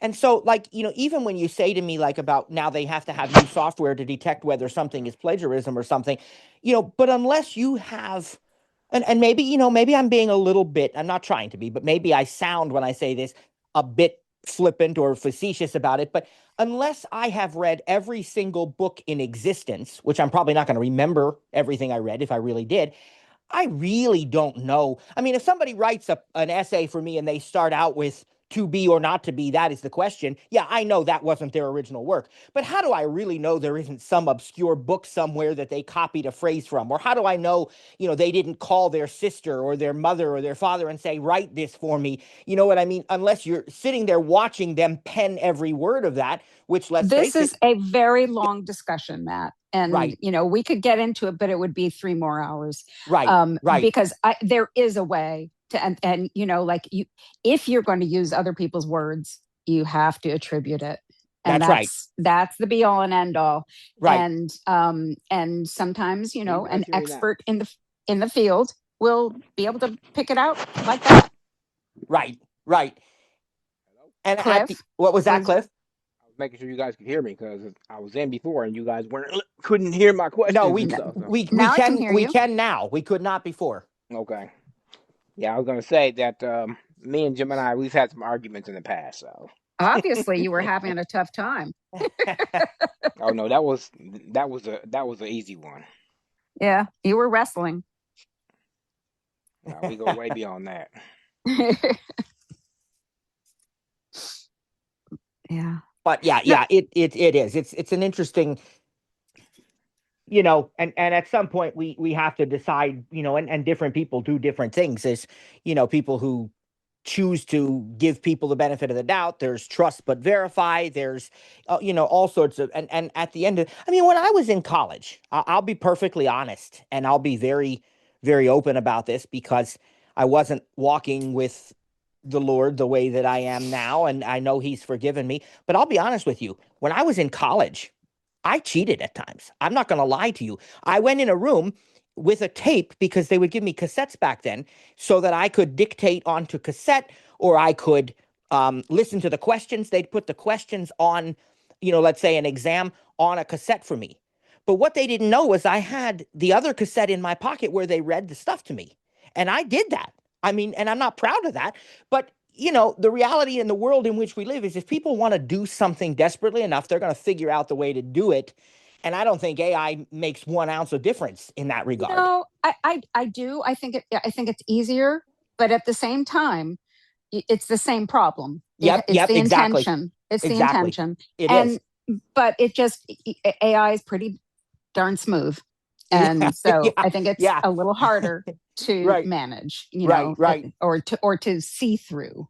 And you're right. It could be hours long of discussion and philosophy and all that, which, of course, Yeah. we won't get into to that degree. But on a slightly lighter note, though, it is funny. And I don't know how much you've noticed this or watched of this, but some of these YouTube videos that they have now, and they'll be like, the top 10 weird facts you never knew about, such and such a sitcom or your favorite movie or, something. And then you'll realize partway through that it's definitely an AI voice. It sounds really realistic, but partway through it'll just misemphasize something or pronounce something in a weird way. And so all of a sudden you realize that has to be AI. There's no other possibility. Right. Have you encountered or that? misattribute like a name, Right. Like, I've witnessed that quite a bit. Yeah. Yeah. My thinking is, why did they not go back and fix that in if they're really trying to make That it sound is human? total. I'm like, use it. Go ahead and use it, but edit. Right, Pay right. attention. Go back through it. Don't just throw it on the pile of done. Right. Right. Items. Yeah. Again, it's not, condemning somebody, but I just find it humorous because sometimes you can really, it's doing perfectly well till about, the 6th minute. And then it'll read to you, here's another interesting fact about the movie Aladdin. It's like, okay, obviously that was not a human. Yeah. Yep. Oh, So that's weird. Yeah.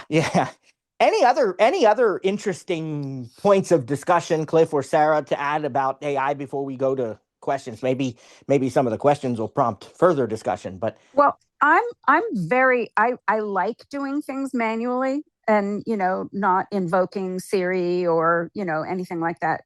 But I found it amusing finding, the voice to voice on Perplexity, and he was very good. And it was faster. I mean, the way he found all those movies, and he found the ones that are here in Montpelier, and I mean, I could have asked him about the reviews on Hamnet, which I'm interested in because I read the book. And it Right. was just, I was just like, okay, I could cross over. Right. Well, that brings me to an interesting question that I want to ask both of you before we take the audience Q&A. And that is, on a daily basis or whatever semi-regular basis, how do each of you use the AI tools? So, Sarah, I what use you it. want to I take use that it one all first? day. Yeah. I mean, I do use it on recipes, and I do use it to look for reviews on books. I do use it for spellings, for linguistic history, for, like, where does this phrase come from? Where does or shopping. I use it a lot on shopping, what's the best price for this item? And, Okay. Okay. or what place near me sells this? Is there a store near me how far away is there an Apple store? Well, New Hampshire. Right. Right. Right. Which is how And, far from you? How about? take depending on which way, it would be 3-4 hours. Okay. Okay. Yep. So, Vermont is a very small state, and so is New Right. Hampshire. Right. So yeah, I use it a lot. And like pronunciation, I will ask for, and things about dog food, things about, just all sorts of stuff, just information that you would, like, 20, 30, 40 years ago be looking in the dictionary for. Right. There wasn't Dictionary, a Wikipedia then. volumes of encyclopedias, or a Yeah. lengthy trip to the library, or yeah. What about you, Cliff? What do you do on a daily basis with AI? I mostly just use it for describing pictures, asking for distances between addresses, stuff like that. Yesterday, I was looking at different iPhone 17s for a friend, and I wanted to know what the different colors were. So I asked Gemini to describe lavender, blue or mist blue, and sage. Orange. So, Not orange. orange is not one of the colors for the regular 17. Oh, right. It's for the Pro. Yeah. Cosmic orange for the Pro. Yes. Yeah. So I was asked to describe to him, and mainly just the weather. Sometimes I just mess with it like I was last, in that demonstration. Like I said, our discussions go way beyond that. Sometimes she gets a little huffy with me. And I wanted to also point out, because I didn't show it, but Gemini actually has 10 different voices you could choose from. So, I was wondering if you picked that one. Yeah, I definitely have customized the voice in ChatGPT, and yeah. Oh yeah. Yep. I love a woman with an accent, so that's why I picked her. A lot of these voices are really good. Yes, they are. Very conversational. Yeah. And enunciate. So that is really nice. The other thing that I've used, I've used Gemini for is making sure the temperature on the stove was the correct temperature. So I would. So you'll ask her what the oven or the stove is set to or something, and she'll. Yep. Well, for me, it is a lot of. I'll tell you, I don't use it a lot for writing, unless I really think I can find a better way to say something, and I just don't know what it is. But usually I don't use it, and that's not because I think I, can't improve or that I'm the best writer in the world or anything, but it's because I feel like the authenticity is lost if I have it write for me to a tremendous degree. But I have used it to summarize. I have used it to do some basic things. What I mostly use it for is a replacement for the traditional Google search or web search. You all listened to that conversation where for about 10 minutes I was asking it about, different aspects of a trip to Fiji that I'll be making next year, or the Apple CarPlay thing and stuff. You realize how long it would have taken me if I had to search that on Google. And, that's now feels so antiquated compared to being able to just ask AI those kinds of questions. So lots of different ways we can use this stuff for sure. Yeah. I think let's go to our questions and see what happens there. Okay. Yeah.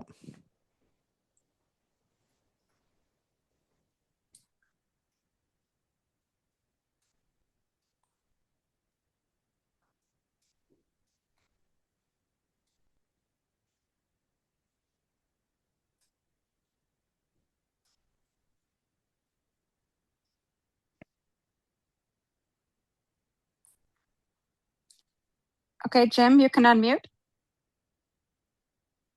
Good afternoon, guys. I want to first say hello to my friend Cliff, who I know from BitsChat. And I'd like to say hello to Sarah, who lives in Montpelier. I used to live in Waterbury years ago. My Oh. comment and question is, I look at ChatGPT as like they used to look at fire back in the prehistoric days where, hey, look at this new thing I found. This fire. It can cook your food, keep you warm, but it can burn your house down if you ain't careful. But my question to all of the presenters this afternoon is, how many of you pay for your AI, and how many of you just use the free clients? Thank you. And I'm totally cheap. Jimmy, you know I'm cheap. I do not pay for mine.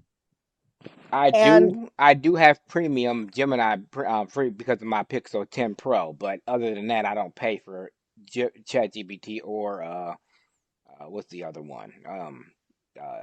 Perplexity or anything like that. Gemini, like I said, I get that free for a year, but other than that, since it's not free, I'm not using it. Yeah, and for me, I am willing to pay for things if I feel that it is worth, if there's enough value. I haven't found it necessary right now to do that with any of the things that I demonstrated. Now, I will say that there's a lot of rumor flying around that Amazon will start charging for Alexa Plus. I have not gotten any kind of feedback from them to confirm that, and I outright asked the other day, one of my Echo devices, and I said, "Is there going to start to be a charge or something?" And they said, "You're receiving this free as I forget what they call it, like early adopter or whatever it was, and they wouldn't really tell me. So if they started charging for that and would completely take it away if I didn't pay, I probably would pay for it because I've gotten so used to that being a part of the Echo Show devices now that I don't think I'd really want to not have it if it's that I can use it for free, but maybe, it's a limited number of requests or something, then I might think twice about it. So as of right now, I guess all of us on the team are free users in all of these things. And then I would pay for Perplexity if it wasn't $20 a month. I think that's pretty steep, but I bet they know that they're a good encyclopedia, that they would be used by institutions. Yeah.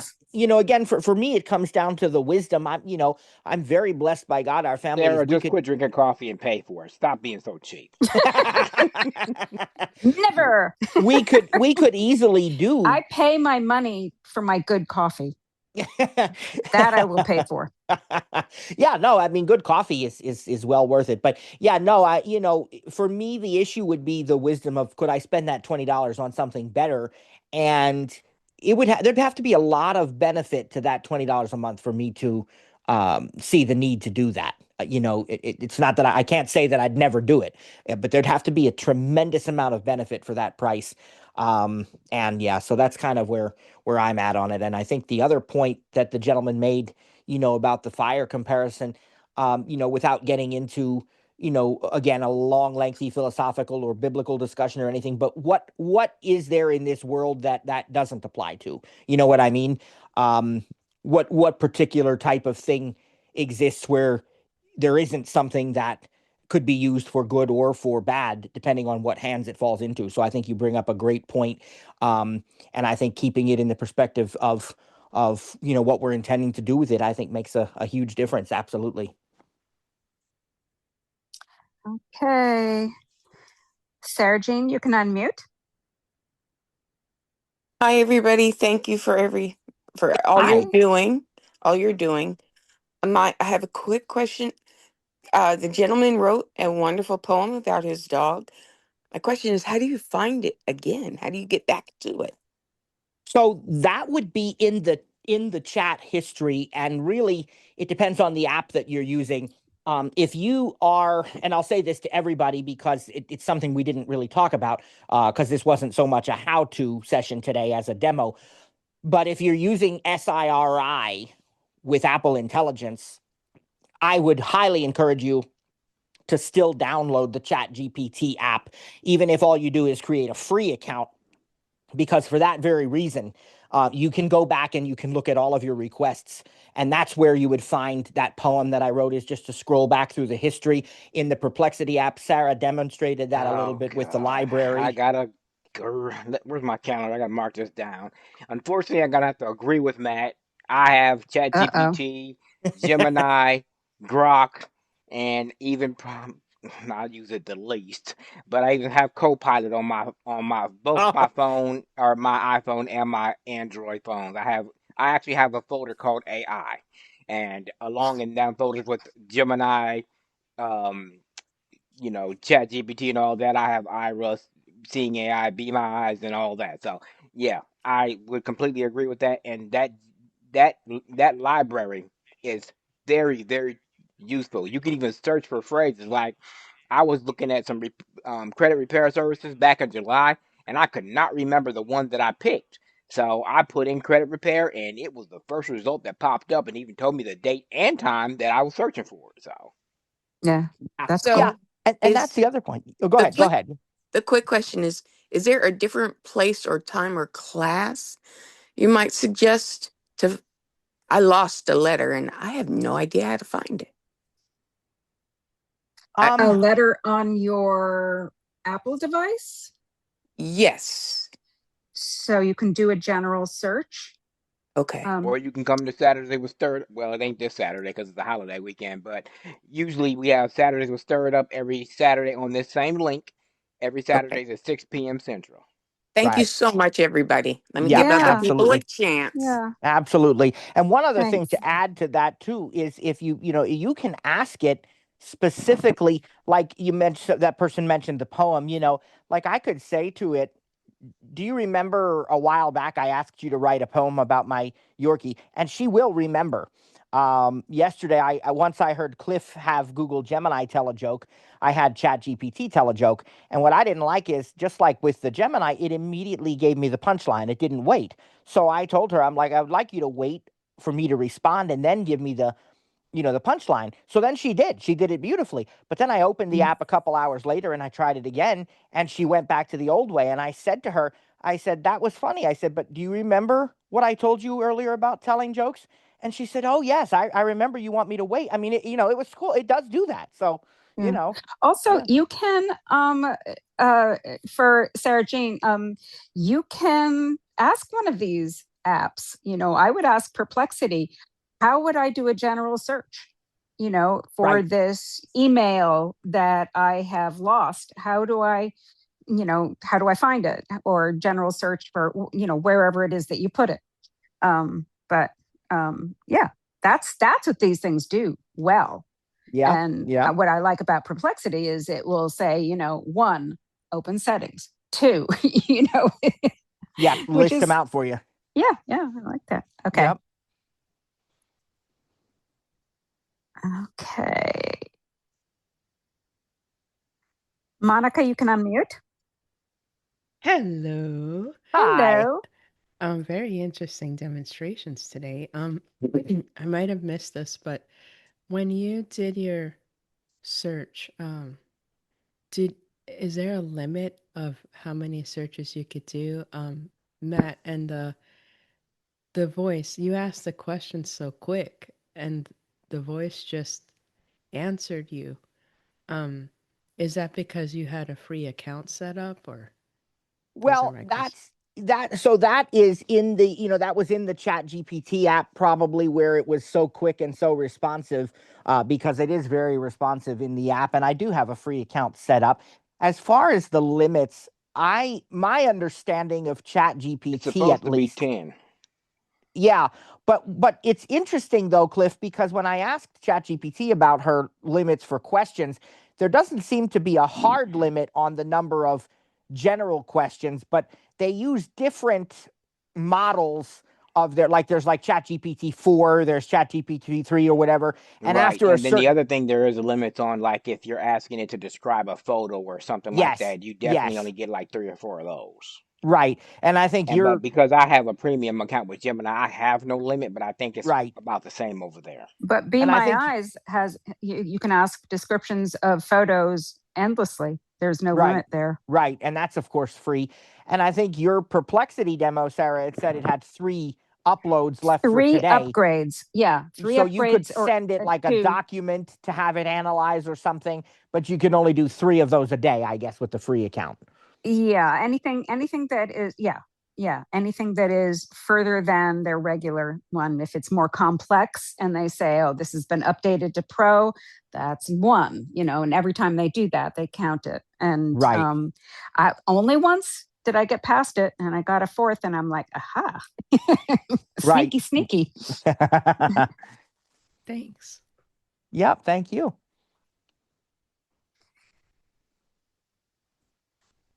Shirley, you can unmute. Hello. Hello. Okay. My question is to Matt. I'm interested in the ALEXA Plus, and when I asked my Echo Dot about it, she says it's too early to get it. So is it an app or is it a unit? And is it? Do you need sighted help to set it up? Just please explain that. Yeah, so it's per account. So if you go into the Amazon Alexa app, you should be able, under your like account details and account settings and so on, to upgrade to Alexa Plus. And if unless they've ended the ability for people to get into the early access, I don't know. I did it over the summer, and it was an option very easily. And then once I did it on the account, all of my devices that were connected to that account were upgraded to use it. I don't know if that still is the case or anything like that, but the place to start is the actual app on your phone, and where you can see your account details and everything there. If it's available, there should be an option to upgrade to Alexa Plus at that point. Okay, that's good. Thank you. All right, thank you. Cody, you can unmute. Alta, audio now unmuted. Zoom meeting. Okay. Well, I just want to say thank you guys. This has really been a very interesting discussion, and I do want to ask you, like, with all like the Chat GPT and all that sort of stuff, and Meta, is that an AI, the Meta glasses, or no? Oh yeah. Yeah, that's they AI. absolutely have AI in them. Yes. Okay. Yeah. Do you have those? Do you have the Meta AI, the Meta Ray-Bans? Yes. I got them through BBS. So, because I'm curious, because you were talking about like doing all these things, like like searching for things, taking pictures, all that sort of stuff. And Cliff, I gotta say, the thing that you did with Gemini, that was so funny. I mean, seriously.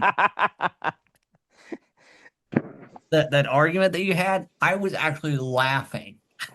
And Yeah. both Matt and I were relieved that it wasn't aimed at us. Right. I mean, Well, hey, my interactions with Grok got a little bit like that too. When I post that later, you'll see. But yeah, I mean, it can be funny, and they do have personalities for sure. But I do have a quick question, because like you were saying that the AI and stuff, they're only programmed to what they're supposed to be, right? Right. So So they learn are stuff there over any- time. Right. So I've heard that over 1 billion models and examples are loaded into a database, and that's where at least ChatGPT and Gemini pull from. I don't know about Copilot and Grok, but I know that that's what the article I read about ChatGPT and Gemini were. Right. So because I'm still trying to figure out the meta stuff, like, are there any questions that I should and should not ask? Because I'm still trying to figure out, like, how it works, what all it Well, can understand, and that's everything. meta specific. So you'd have to find out from, I mean, there are Right. specific ways that you have to ask Meta. There are specific ways that you ask Siri. It's I like, think a general rule of thumb, and this is not, a criticism of any of these services or anything like that, but I think a general rule of thumb is don't share anything with it that you really would not want someone to find out about. And that's not saying that people will, because I genuinely do believe that most of these companies do care about your privacy and do take the steps they say they take. Even Google, which has gotten criticism for privacy stuff, I still believe they have our best interests at heart. It's not as secure as Apple, but I still think they do a good job. But at the end of the day, if I'm really, really concerned about keeping something private, then I probably wouldn't share it with an AI, And the other thing the other thing they say you're not supposed to do is to try to use it in potentially, what's the word, dangerous situations, or, what people might view as an emergency, or they suggest sort of staying away from that kind of thing. But yeah, beyond that, I mean, whatever you feel appropriate, I think is the boundary there. and I guess I was responding to sort of like the question, the way any of these apps. Well, actually, everything. I mean, Meta, you're supposed to ask in particular ways, but I think the apps that were demonstrated today were pretty fluid. Yeah. Okay. Galen Floyd has left the meeting. Thank you. All right. Thank you.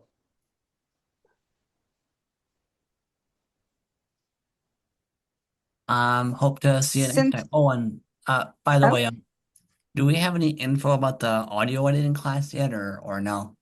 It's still coming, but we don't have any specific details yet. Okay. All right. Thanks. All right. Take care. Cynthia, you can unmute now.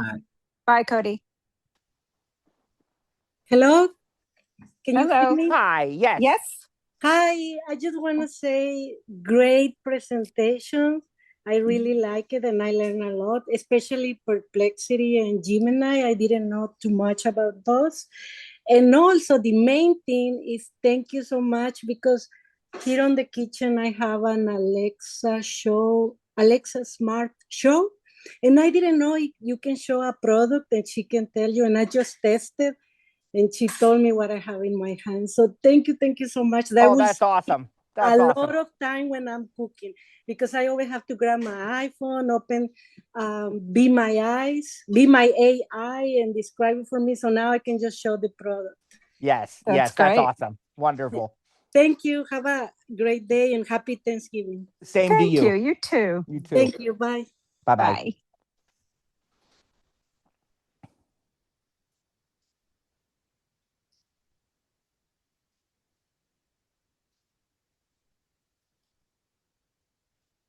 Okay.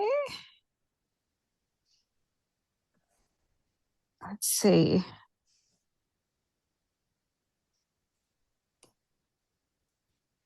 I think we're at the end. Okay. Yep, that's it. That's it. All right. Well, any final thoughts from Cliff or Sarah before we? No, I think it was fun, and I think it was a to all the men, if you want a woman to argue with that won't talk back, just call Gemini. No. Cliff, I'm kicking you out of the meeting because I have that kind of power. Well, I'm a co-host, so I can come right back. Well, I'll just keep deleting you. Well, it goes for the women too. If you want to argue with a man, just make Gemini a man. That is true. Yeah. Yeah, but no, you can pretty much ask Gemini and these AIs anything you want. I sat and had a discussion with like, for instance, y'all didn't hear it because I didn't record it, but remember when I first asked Gemini how many stars is in the galaxy. She I said was just going to she bring that up. she said 2 million to 4 million. But the 200 to second 400, and then now it the was second time I 100 to asked, she said 400. 100 to 400. So Yeah. I noticed that. Yeah. after I stopped recording, I was like, why did you give me 2 answers? Are you not sure? Right. Well, and that's a good point, Cliff. They can take correction, and I do correct mine when it's wrong because I figure that it will help it to learn. But they're using more and more of these things. I have dealt with. We have a local pizza shop that now uses an AI assistant called Marissa for phone orders. You can place your order by phone. I've had doctor's office with AI schedulers by phone. I mean, it's actually really impressive.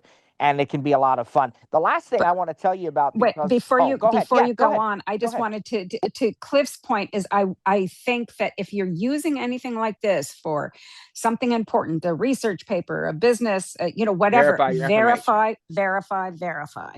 Yep. Yes, yeah, and that should be our general idea because it's good, always to do that and to check with multiple sources. I agree with that 1,000%. One thing I didn't show, and it did because actually I just saw it for the first time a couple days ago in the Chat GPT app, is you can now have shared chats. I think they call it add people. So the example they gave is like if you are with a group of family members or friends or whatever trying to decide on a place to eat or a collaborative project or something, you can all join in the chat together with Chat GPT so that she can answer questions from multiple people together and so on. I have not tested it, but I'm pretty That's excited interesting. about the possibilities. Yeah. Yep.